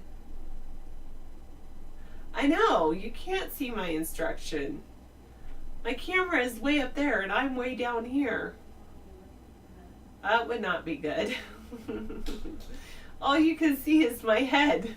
I'm a talking head. I'm swimming in a fishbowl. It's like I'm sitting in a hot tub, but I'm really not. Okay, then let your other legs go and put your other leg in over your straight leg. So have one leg straight. Oh, are you guys giving me good yoga videos? Let's see what Twinker Bell says. The best there is, the best there was, and the... Oh, Bret Hart. Okay, and let's see what this one is. Some kind of rock classic music. Alright, not going to listen to either of those. I am, however, going to put the phone up above. Alright, and that's it. That's yoga. I hope you enjoyed watching me do all my yoga. I put my feet in the air, but that would be too weird, and there would be more fetish people. Oh, what's All right, we're just in time for David. So now it's time to stand up again. What you doing? Doing some exercises? Yeah, but I need a vacuum in here, obviously. Okay, let me get the vacuum in. Let me vacuum. You right don't now. need a vacuum right now. I mean, I'll vacuum when the show's over. Oh, Okay, lean up on your knees. I don't mind. I just showed a toe or two. You know these LED lights, the shop lights. They're like $20 now, and they're great. I'm going to install this in my shop. You know what's so cool? What? You can do there's these ones that you can create a like growing area. Well, just with like an LED light. It just needs light. Well, no, you need full spectrum light. No, you don't. LED's got some of the lights that it needs, but it's not the. Well, I have it's a full not spectrum. UV, but plants will grow up in this area without UV. Okay, well that's good. That's what a an expert said. master gardener told me. But he didn't say LED, but he did say like fluorescent. Well, so. I have it. Well, I don't like compact fluorescence because it produces. And I'm saying, well, if dirty fluorescent energy. will work, then LED should be able to work. Well, it does. I have an LED grow light right back here. I showed it to you the other day. Remember? Yeah. I got this for $13 on eBay.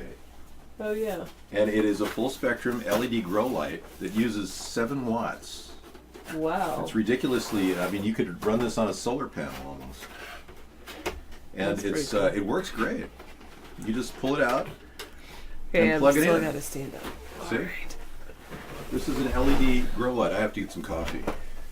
Oh, that's okay. That's an I'll just LED sit grow down. light. That works. It has the right luminescence for growth to occur. So That's very a cool. lot better than those old sodium lights. That I've actually seen sodium lamps at the recycler, full on high level grow lights that would have cost $1,000. I've seen them because people don't want to spend that much money Oh, on the sodium electricity. lamps. Yeah, because LEDs have become such a better form of energy. And compact fluorescence produces dirty energy. That's the problem with CFL. Whereas LED is less dirty, less scattered energy, and is less dangerous. So I need to get a refill on my coffee. That's why I came in here.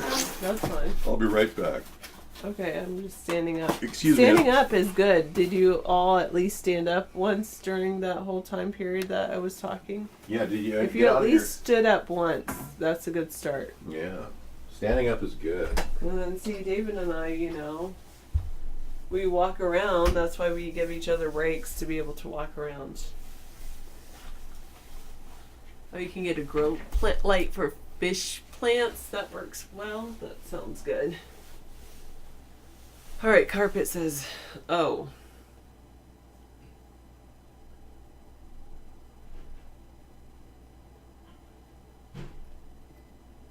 Yeah. 110 pounds? That's amazing. I should dance, but.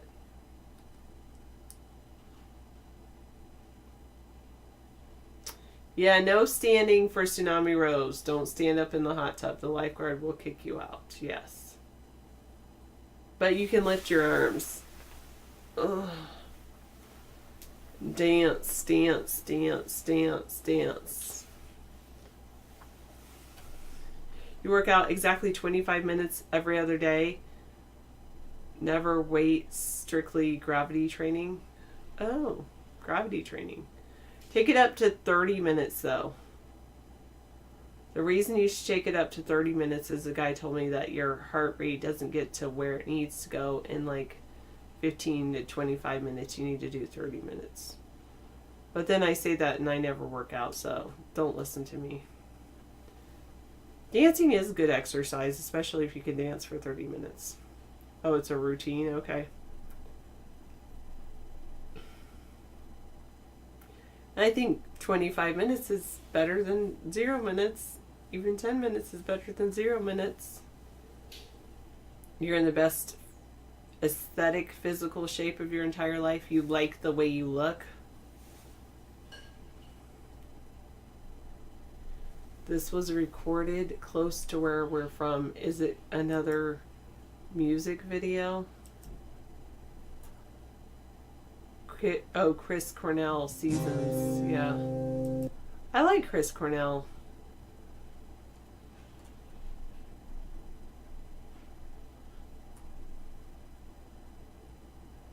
That's pretty cool.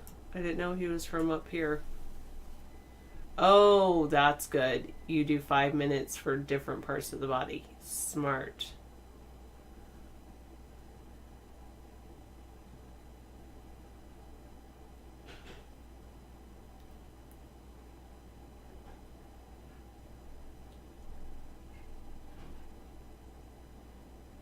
The microwave is done. David's coffee. Okay, Lurking Llama. Thanks for letting us know.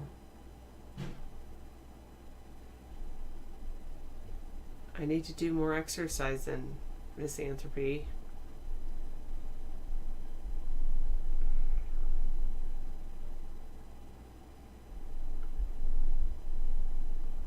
Oh, that reminds me, I need cake. Why does that remind you that you need cake?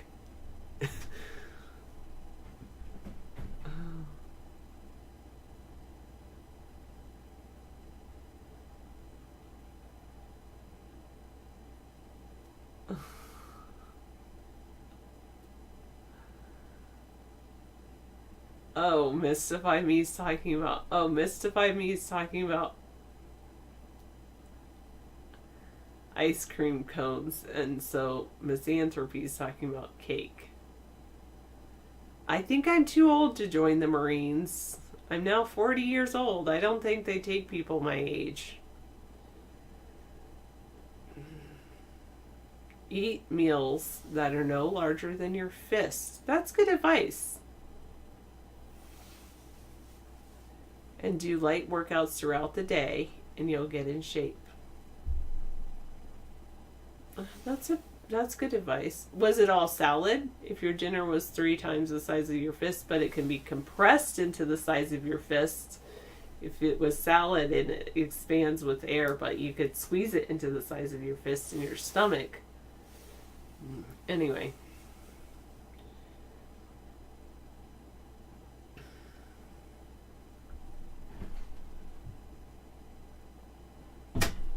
Oh, I didn't know you spoke Greek, Allura. All right. We're under. That's good. That's good advice. To lose weight, eat meals that are no larger than the size of your fist. Wow, that's heavy duty. A lot of people can't do that, especially when they like go to if the you're buffet. eating a salad, it can compress to the size of your fist. But Well, that's very good advice. But I eat 3 platefuls of salad. How could that compress to the size of my fist? I mean, it's at least this big. Well, how big is your fist? You know, how big is anybody's fist? You gained 15 pounds? 15 Wow, really? pounds? That's good, because Misanthropy's been struggling with weight gain. Oh, I'd love he's to one say of that. those people that struggle with weight gain. Yeah, he's been struggling. Huh. He's topped out. He's down to his top weight of 15 pounds greater.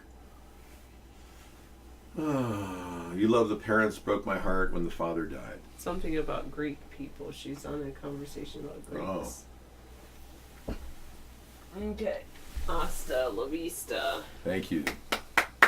See you later. Sarah is awesome as usual. Thank you, Sarah.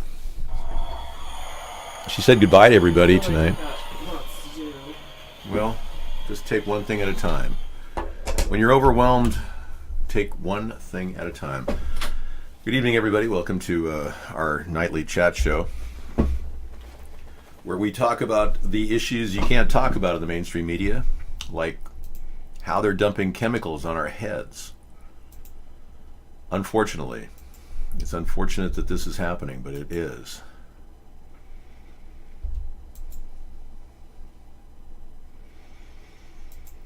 Aluminum fiberglass. Shards of fiberglass are being dumped on our heads. Nanoparticles.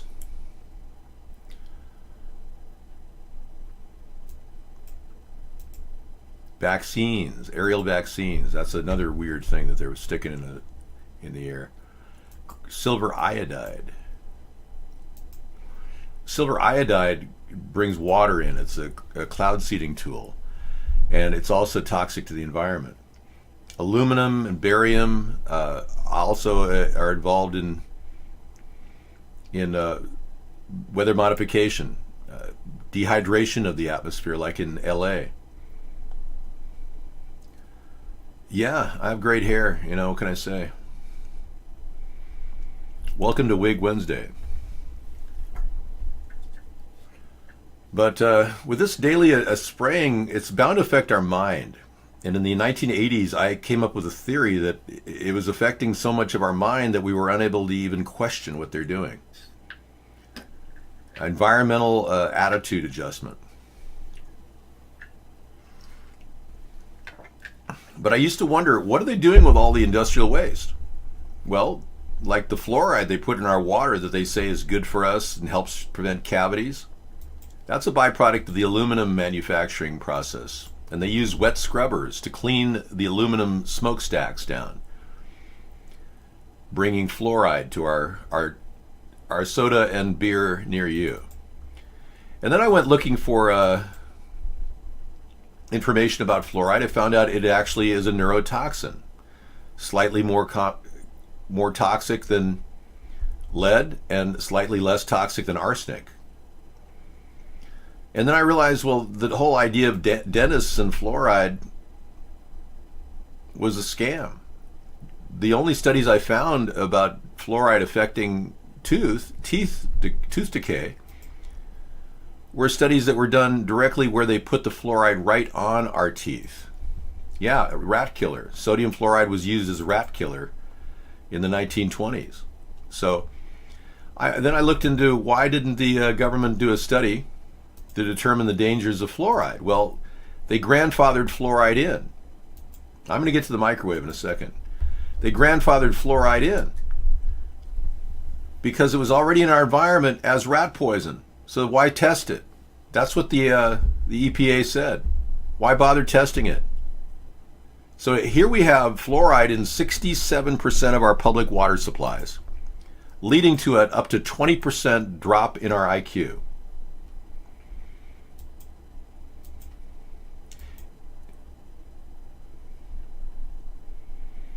Yes, lurking llama is true. The fluoride's benefit comes primarily from topical application, not ingestion.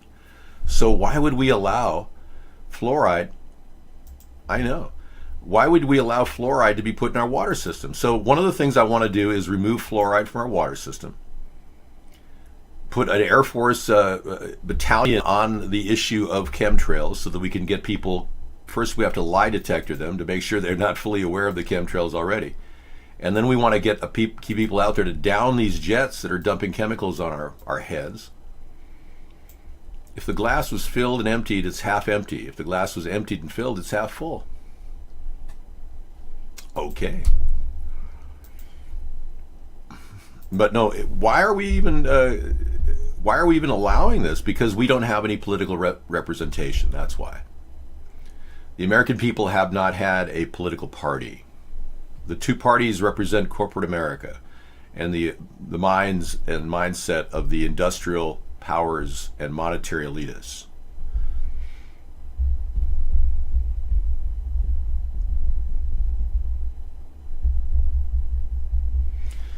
So then comes the bigger question. What about this new 5G network?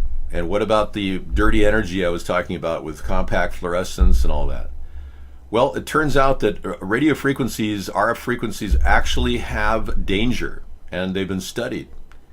In fact, there's evidence that microwaves, when you stand next to them, will alter your biorhythms in your heart.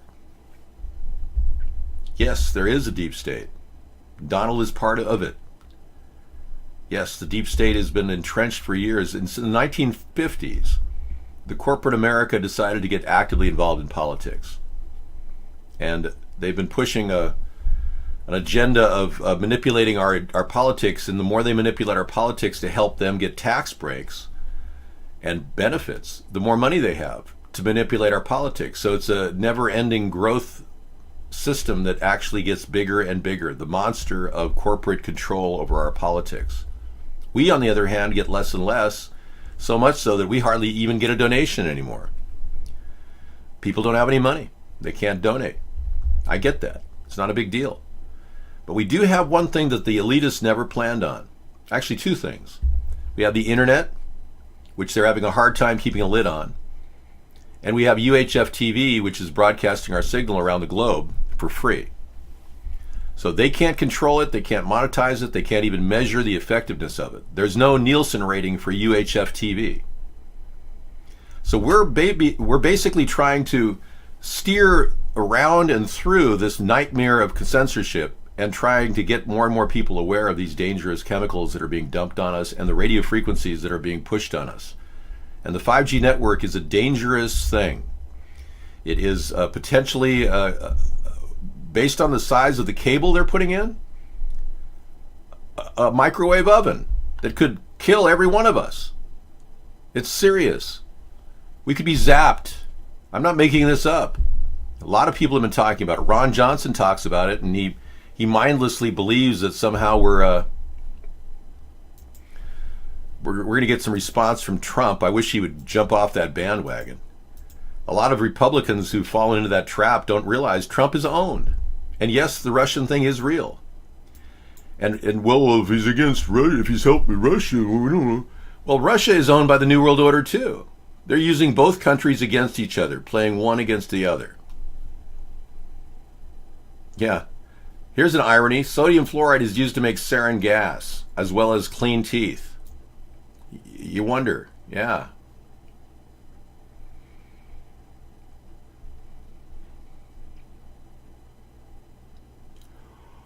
Sodium fluoride is indeed used in making sarin gas. You know what else is sodium fluoride is used for? Prozac. That dangerous, mind-altering drug that psychiatrists give young adolescents that make them kill themselves or others. Hello. Your friend in New Delhi wants to say hello to 7 million of them watching on UHF. Hello, Stephen. Thank you. Welcome, everyone, from New Delhi. I understand you're living now in the most polluted country in the world, in India.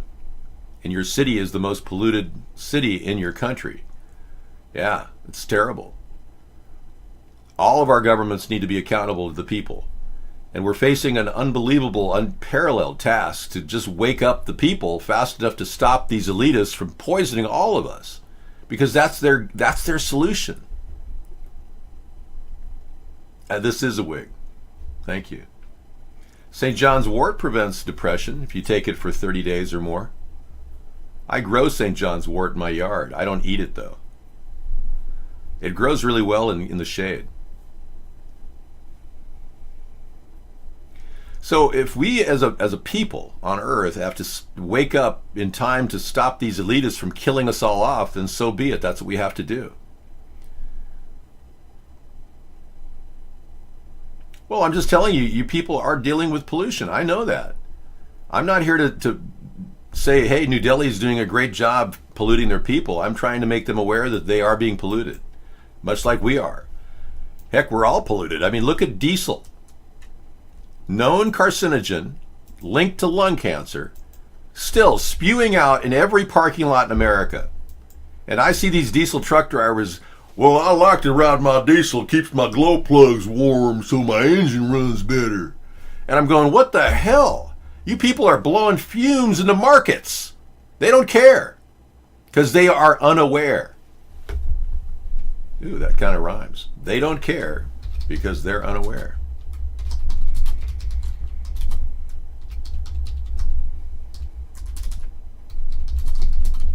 Yeah, I like that. It has kind of a ring to it. So we are kind of up against the wall here, trying to wake people up in time to save the world and ourselves from these terrible elitists that they don't even want to fix the problem. They don't want to clean the water. They don't want to clean the air. They want to do an ecological reset to the planet by killing off 90% of the population. That's why they don't clean up the industrial waste. They dump it in our air. That's why they don't want to get rid of fluoride. They use it to dumb us down. And that's why they don't really care about our safety relative to radio frequencies and the dangers of microwave ovens.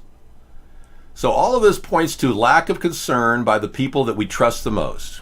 The EPA, the Food and Drug Administration. All these people are not in any way intent on solving problems. They just want to be cover groups for vaccine companies that like to pollute us and kill us that way.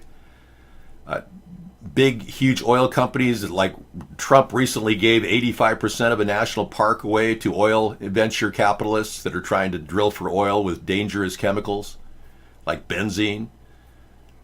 He's opening up all kinds of industrial polluters to just rampantly kill off our planet.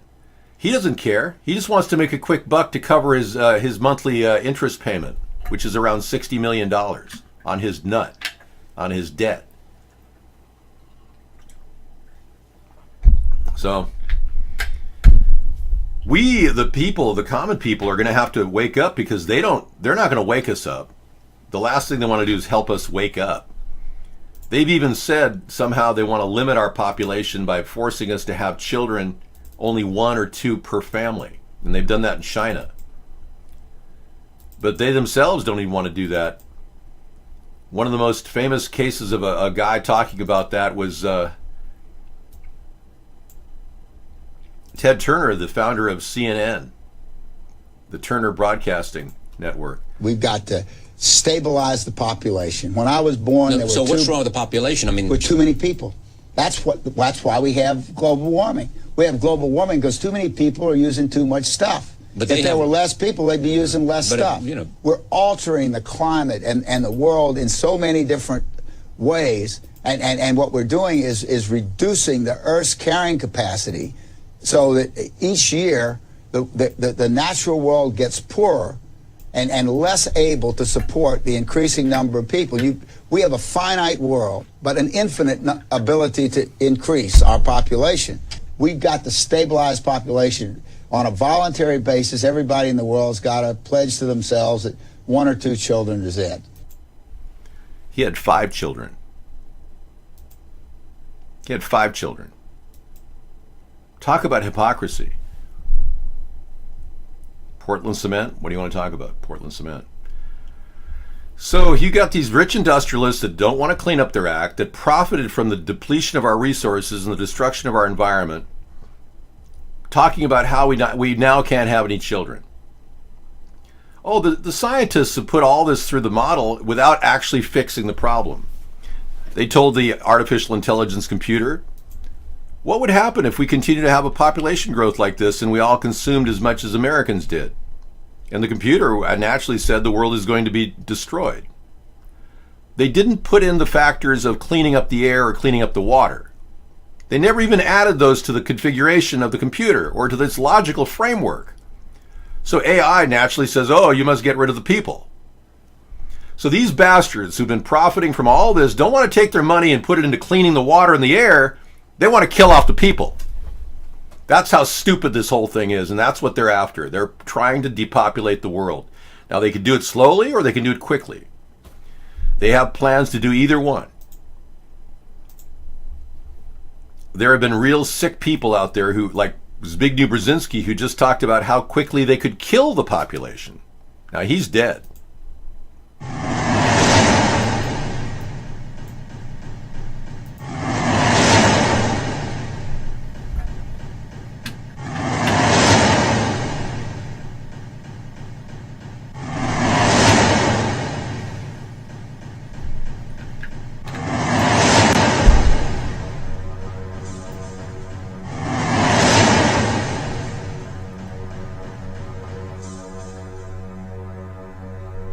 The lethality of their power is greater than ever. Their capacity to impose control over the politically awakened masses of the world is at a historical low. I once put it rather pungently, and I was flattered that the British Foreign Secretary repeated this, as follows.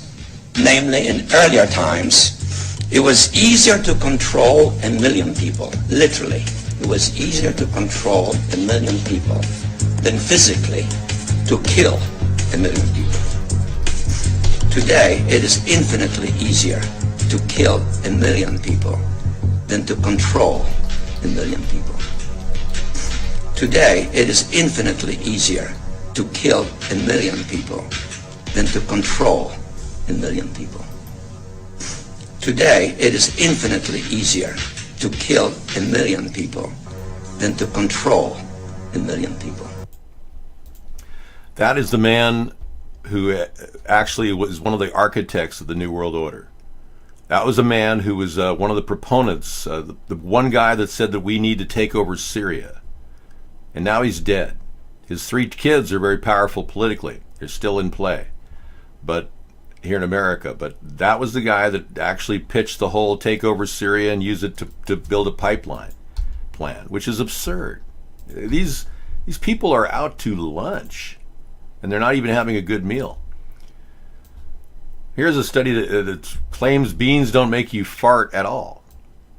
Well, Sarah was reading a story about kidney beans. They're not that good for you. There's a protective layer around kidney beans that is dangerous to eat, according to dietitians. But you won't read about that in the article.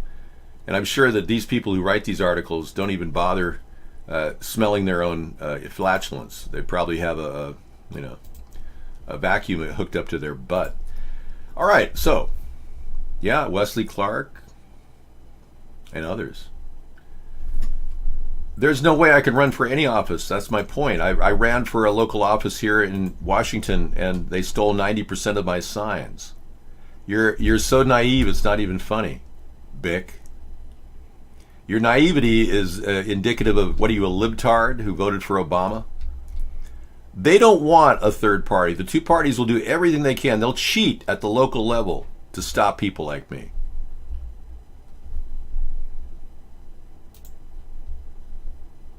I proved it at a local election in 2014. I proved that they were completely and utterly corrupt in this position. I've talked to people from countries like Romania, where it's illegal to steal signs. In America, in Washington State, they wouldn't even take my complaint. I wrote the Attorney General and the Secretary of State, and they didn't even take my complaint. They didn't even respond to my complaint. Now here's a video about Barbara Crowley, or as we know as Barbara Bush, who's the daughter of Aleister Crowley, known as the Beast, a satanistic occultist who worshipped dark forces. And I know that sounds really weird, but Barbara Bush was related to him, the daughter of him. And we'll play that tonight. Thank you for that link. Barbara Crowley gets to meet her dad, Aleister, in the next dimension in hell. Yeah. I was registered in the area. I was a completely registered candidate. They can't remove signs of a registered candidate. It's you Democrats are you're so naive. You never tested the boundaries of your own political capability. You just vote Democrat and you think you're doing something. You aren't doing anything. In fact, you're leading to the problem of excess spending, wasteful taxation, and an abuse of the environment and a neglect of the homeless population. Name one Democrat that's openly talking about the dangers of vaccines. I can't even think of one. Name one Democrat or Republican talking about the dangers of genetically modified food. I can't think of one. Name one Democrat that has a pathway to get out of wars. I can't think of one. When I went in front of the Democratic committees in 2007, I actually said I would never endorse or approve of the ratification of the war in Iraq. And our state senator here in Washington did. Both of them did. So they turned to me and they said, shut up. That was their response. Shut up. I said, you can't tell me to shut up. And they said, yes, we can. And then I said, well, I'm just going to run my own party. And they said, no one will ever vote for you. They said that to me. They're just scumbags. The Democrats are a bunch of vodka alcoholics, and the Republicans are a bunch of Scotch whiskey alcoholics. We're basically a country run by either alcoholics or cokeheads. And we don't even know it. It's scary how stupid people are to think that by voting Democrat or Republican, they're going to do anything.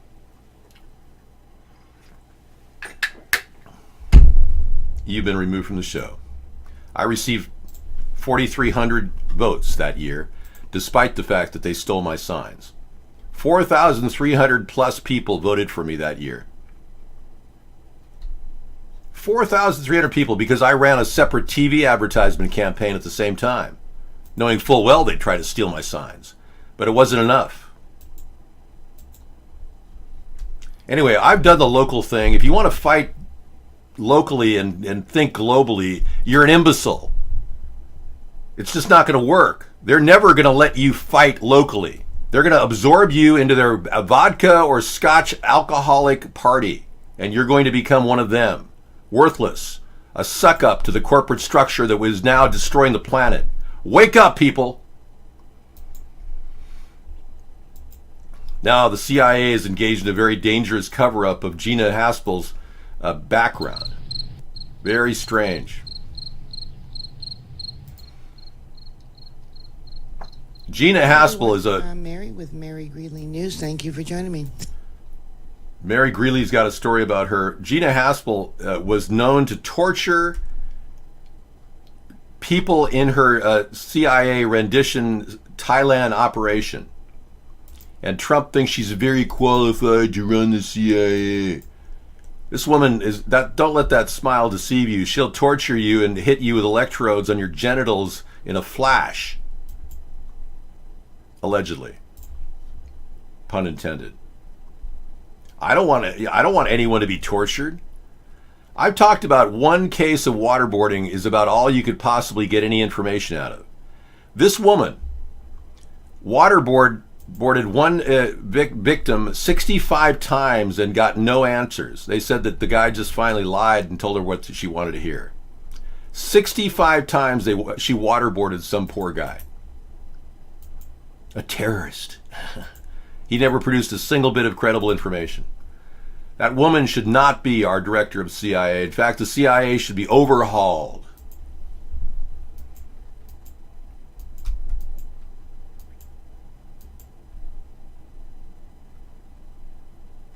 They're going to be using the water to supply it to grow massive marijuana facilities. Great. Grow the marijuana. But keep the genetically modified marijuana out of our lungs. Al-Qaeda. Thank you, Jim. You know, with the legalization campaign I was talking about earlier, we're going to see a lot of people grow marijuana from their basements and their backyards. We're going to see so many people growing marijuana that we're going to have a huge supply and the price will go down. And that'll piss Monsanto off because they want to make money on everything, including genetically modified marijuana, which we don't need.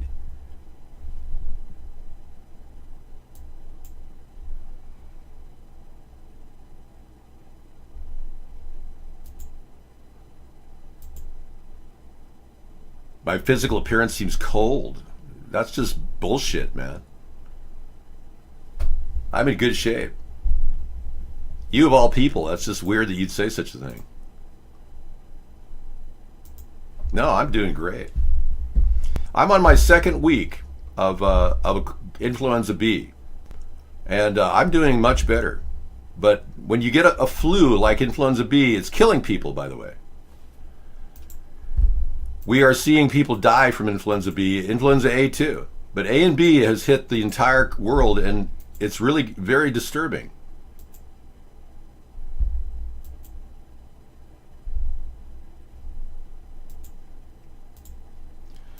We have the ability right now to build people's immune systems. There's all kinds of holistic solutions to building your immune system other than antibiotics, but antibiotics are good too.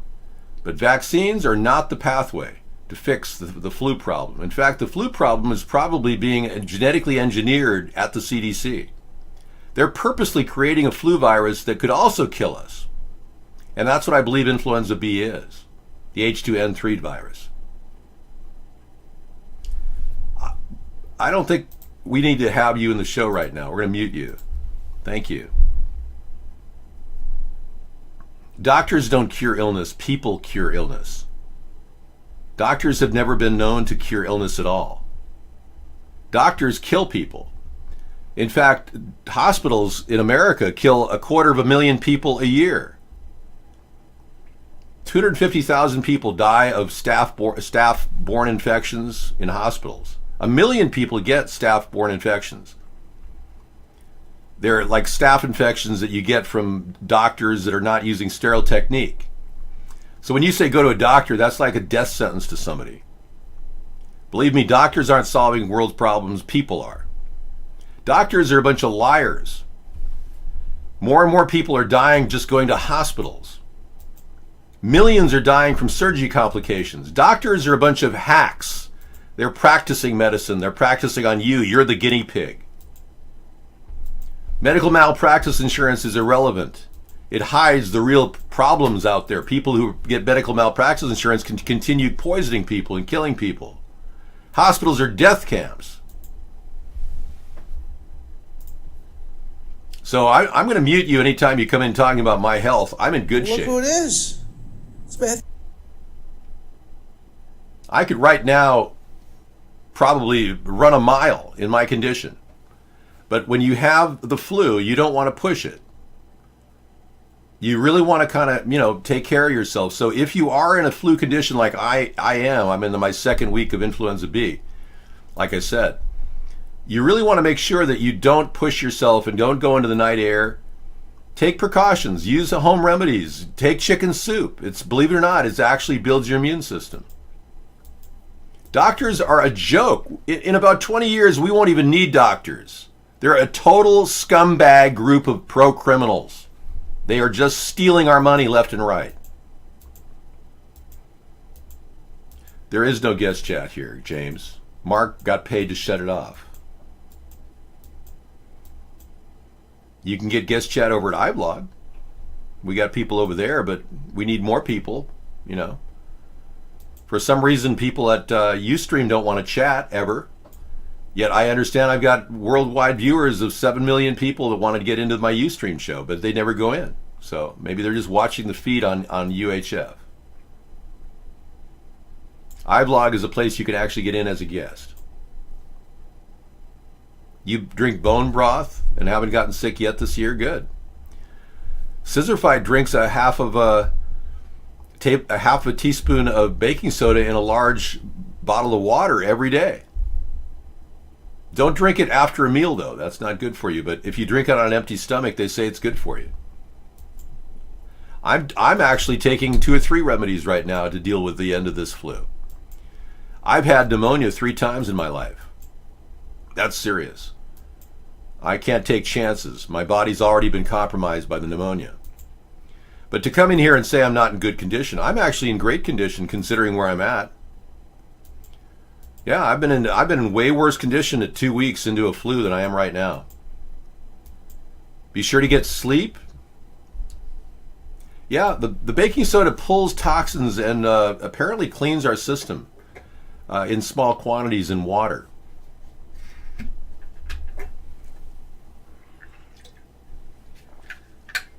Anyway, we've diverted from the real issues of the day. Dead doctors don't Joe Wallachs. Dead doctors don't lie. When you ask doctors if they go to the doctor, over 65% of them say they don't go to the doctor. Doctors don't even go to doctors. Yes, your digestive tract is critical to your immune system. That's why drinking plenty of fluids is important too. Water, fruit juice, without the sugar, just natural juice. Thanks for that recommendation. There's another book that's been out since the early 1980s called The Cancer Industry. And you want to talk about a real conspiracy to make money. It is a phenomenal book if you want to find out about it. It's called The Cancer Industry. by Ralph W. Moss, and they talk about how the cancer industry has no incentive to cure cancer. They pitch all these fake, uncurable solutions, and ideas like chemotherapy do not necessarily fix people with cancer. It helps children with leukemia, but it hasn't been proven to help adults. And radiation therapy too. They just charge a lot of money and they make money, so they don't have any incentive to actually stop cancer. So one of my recommendations is to create a 24/7 cancer cure center working around the clock in Washington at the National Institute of Health. We don't have anybody doing that at this time. Everybody works, day shift. It's like they're in no big hurry to solve cancer. Meanwhile, your family members are dying left and right. Your aunt died in the hallway bed, awaiting surgery. Wow, no kidding. I believe it.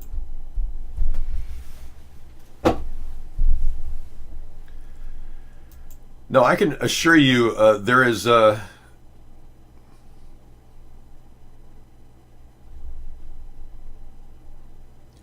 there's a lot of phases that you go through. This is a flu. Whenever I say that, oh, I got this covered, Sarah, I'm doing well, because you feel that kind of weird feeling in your chest when you first get the flu. I got the flu down in Disneyland, I'm pretty sure. Must have contracted it from one of those hand drying units. Turns out that bathrooms have contamination zones that you're not even aware of it. I went into a bathroom at Disneyland. I dried my hands off and smelled them, and they didn't feel like they were even. It smelled like they were gross. It was like, what? I thought I washed my hands, but no. These things are harbingers of disease. A study found hand dryers blow bacteria, including fecal matter, onto your hands. Isn't that nice? Yeah, so I go with paper towels now. I don't use those things if I can avoid them. Your hands are getting dirty from other people's fecal matter after you wash them with your soap. Anyway, I got this at Disneyland somehow. No fault to Disneyland, I'm sure, but I can tell you that it feels like you got it covered. So I was building my system up. I said, Sarah, I think I got this covered. Then, bam. It hit my intestines. I had the runs. It's like, this is weird. I never have that. And then all of a sudden it started getting it in my lungs. It didn't go into my throat, which was the old pathway for disease. You always, back in the 60s, you'd always get a cold through your throat. You'd get the sore throat, and then comes the nose, and then comes the lungs. This doesn't even clog your nose. All the energy of the virus goes right into your lungs. That's why people who are old and young, really old and really young, are dying. Because it just goes bam. If you can't handle it, you're gone. So I'm doing very well, considering. But I'm on a couple different natural supplements just to build up my immune system to deal with this. I'm fine. But if you go to the doctor, you go to a hospital, your chances of dying increase dramatically. I'm not kidding. Statistically speaking, your chances of dying go way up once you enter that hospital. You can get diseases while you're already compromised. If you're facing cancer and you're on chemotherapy, you're automatically your immune system is being compromised to start with. You're open to all the other diseases that are in that place, that are around you. No, going to the doctor is more like a death sentence for most people. But the older you get, the more you have to stand up to this with stronger methods. So I'm using every technique I know to kind of bolster my immune system, and it's working. I took a swim a couple days ago, and I felt good. But then the bronchial thing kicked in. So I'm no longer taking swims. I'm kind of holding back until it's completely clear.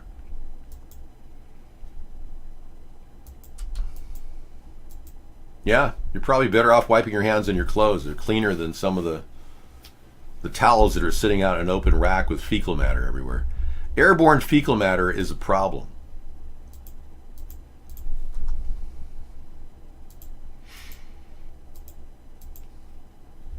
Well, we covered a lot of bases tonight. The one prominent thing that comes to mind about Trump is that his miserable crew has never been so desperate. He's looking for any way out. He doesn't have a standing Secretary of State until Pompeo is either confirmed or denied. He's planning on meeting Kim Jong-un, which is so stupid. It's like he's trying a Hail Mary to get public notice that he's brokering a deal with a madman who is willing to kill off his own people and friends. I would never go to Pyongyang. In fact, I wouldn't even go to Hong Kong or to Shanghai or any other country in China, or any other city in China, simply because I just don't trust what happened recently with the nuclear football. Last year, Trump went in there and John Kelly had to grab the nuclear football, and a security guard was holding it and refused to let it go. And thank goodness we have John Kelly, because he actually wrestled the guy to the ground and was very physical. We literally have a good team behind him, but Trump keeps firing these people. Like H.R. McMaster, he didn't need to go. He was the only credible person that gave Trump any credence.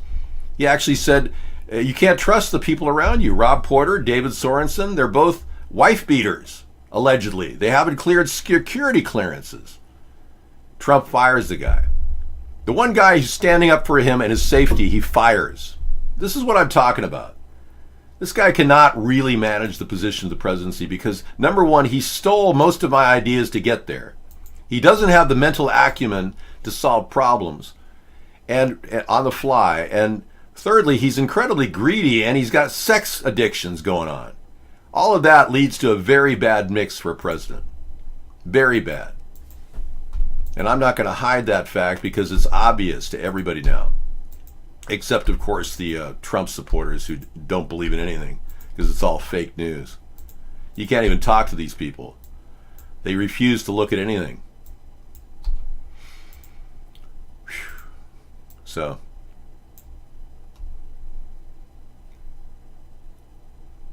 but Trump does think he's pretty smart, even though he doesn't have a single IQ test to prove it. He's so darn smart. Is Donald Trump an intellectual? Trust me, I'm like a smart person. I went to the best colleges, or college. I went to Wharton. I had a situation where I was a very excellent student. I'm a person that very strongly believes in academics. I was a nice student. I have a very good brain, and I've said a lot of things. I understand things. I comprehend very well. Better than, I think, almost anybody. I'm very highly educated. I know words. I have the best words. I'm like a very smart person. Like a smart person. I'm a very smart person. It's like I'm a smart person. Very intelligent person. Like a lot of us are really smart. I'm really smart. We're going to have smartness. What you just said is one of the most insanely idiotic things I have ever heard.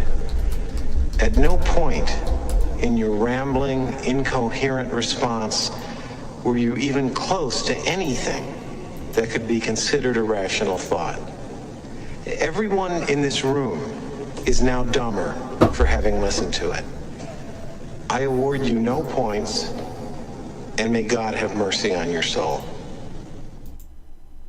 Yes, and may all of us have mercy on our souls for just listening to this tripe coming out of this idiot.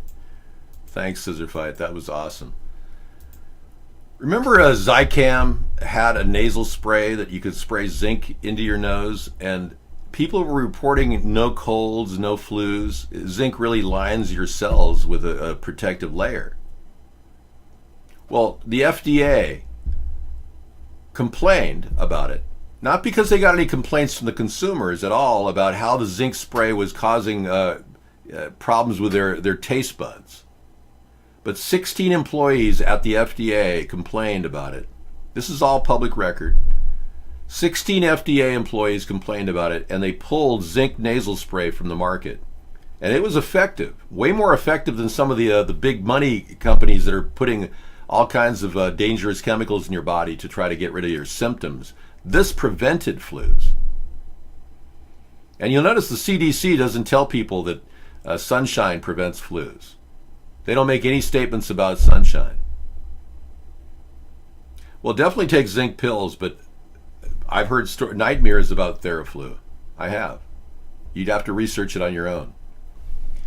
But the CDC doesn't do anything to stop illnesses. They're genetically modifying. I would not doubt that they created the H2N3 virus. So we're at a new spot today. They've been doing protein synthesis of genes of viruses for the past 20 years, since 1997, 21 years. Okay, we got another creepy, dangerous well and treasure hunting escapades with this man who does a lot of metal detection tonight. Thank you. Yeah, zinc is great. Zinc is something you should take regularly. They say that we're all low on vitamin D. So today I took some vitamin D in my morning cereal along with olive leaf extract, which I get a lot of energy from that. Olive leaf extract is very interesting. I just started it with Sarah and it's actually helping quite a bit. It tastes horrible, but most people just take the capsules. I don't like tasting plastic in my mouth, so I just put it in my cereal. I get like an oatmeal cereal with some sugar that masks the flavor. So, but hemp oil is good. I took a couple drops of hemp oil today. These are the supplements I was alluding to earlier. But yeah, it's definitely a task to get through a flu like this. This is one of the worst flus I've ever had. And as a child, I had about maybe 5 big episodes with flus. I really, I was kind of hit all over the place. My sister breathed on me when I was a baby, against my parents' wishes. So as soon as I was born, I got a flu. I had flus throughout my childhood, big ones. I mean, knocked down, dragged out. That's why I say I had pneumonia 3 times in my life. One time I nearly died.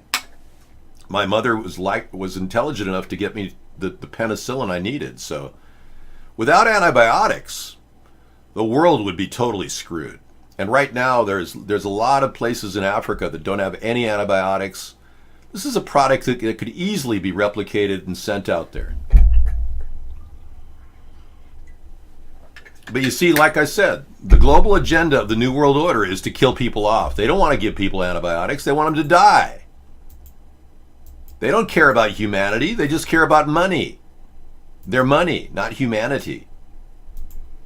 So I think a lot of us are waking up finally, and I think it's going to be a while before we get all the people together to formulate a plan. But I've always said that a third party is definitely the plan.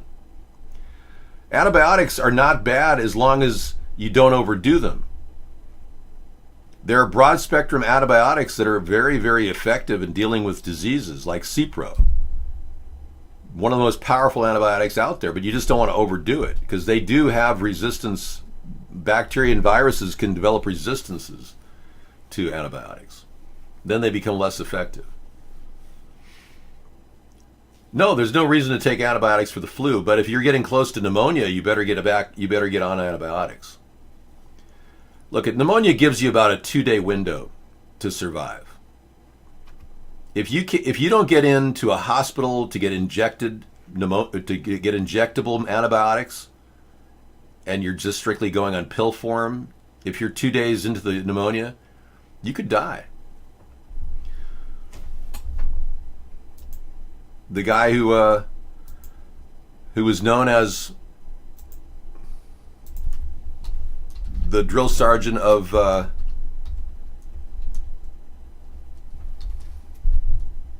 Lee Ermey, this guy just died of pneumonia. I wouldn't doubt he had the flu right before he died. I would not doubt that his death was preceded by the flu.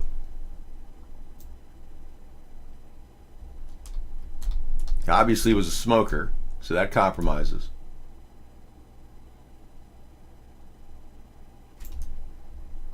But yeah, he died of pneumonia just the other day. Complications of pneumonia, and that's what kills most people. They don't. You know, our government is so stupid. They don't have any plan in place to deal with pneumonia other than the pneumonia vaccine, which, by the way, is the most effective vaccine out there. I normally don't say good things about vaccines, but pneumonia vaccine is the most effective. It has a 10-year lifespan. It's great for older people. I would say that if you're old and you want to have a vaccine, get the pneumonia vaccine. All right, I'm going to say goodnight to everybody. Thank you. We'll be in the chat room tonight till 2 in the morning, so if you want to hang out and chat, feel free. Dave, telling the truth there about antibiotics.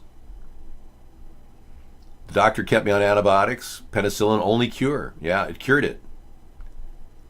You had to have them 24/7 with a machine for 4 weeks. Really? DTE? Okay. You had cellulitis. Oh, that could turn into flesh-eating bacteria. Wow. I washed with emu soap, honey soup, and dial antibacterial soap. I didn't let the bandage soak. It was changed for every hour. Wow. Good for you. You got white towels, use them as bandages, and wash them with bleach. Only use the bandage to see the doctor. But the doctor kept me on antibiotics, penicillin only cure. Yep. Well, you did it, man. You got rid of cellulitis. That can take your leg. You can die of cellulitis. You could lose your leg, and it can turn into flesh-eating bacteria. Barbara Bush famously wore fake pearls and a $29 pair of shoes to her husband's presidential inauguration.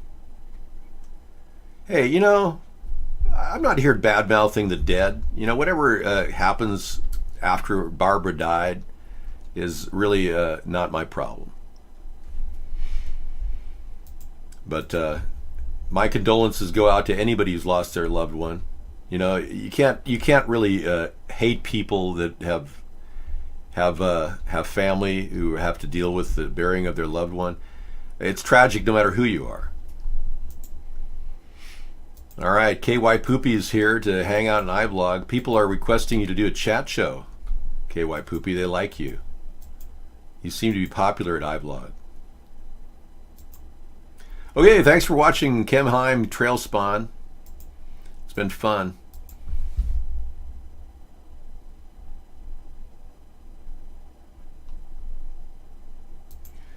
Oh, really? Barbara said that she smoked and drank when she was pregnant with him?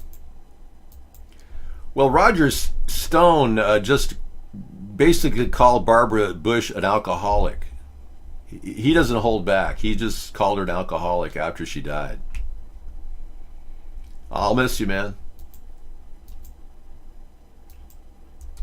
She was joking? Okay. Incredible abandoned mansion of a murder victim. Wow. That's going to be interesting. Wow, look at this. This place is an abandoned mansion. Man, that's going to be an interesting show. So we've got this stuff that we feature on Wasteful Wednesday, you know, collecting artifacts, garbage collecting, turning garbage to money, and looking at old mansions that are abandoned. Fun stuff. Thanks for that, Scissor Fight. Okay, I got to go lay down, rest, and talk to Sarah. I'll be back later in the chat to manage the chat and to, you know, get people out of here who just don't care enough to understand what we're doing. We do ban people in the evening, so it's not uncommon. It's not unusual to ban people in our show. Da da da da da da. Okay. Parting ways. Thank you, everyone, for being a part of our show, and here we go with Bouncy 2. Take care. Bye-bye. America is ready for a change. A third party is the change we need. Accountability in government, term limits for Congress, media verification, and a fresh approach to fixing our environment. We need a new direction for our nation. Join us in the middle of the political spectrum for our nightly commentary and discussion at America's Third Party.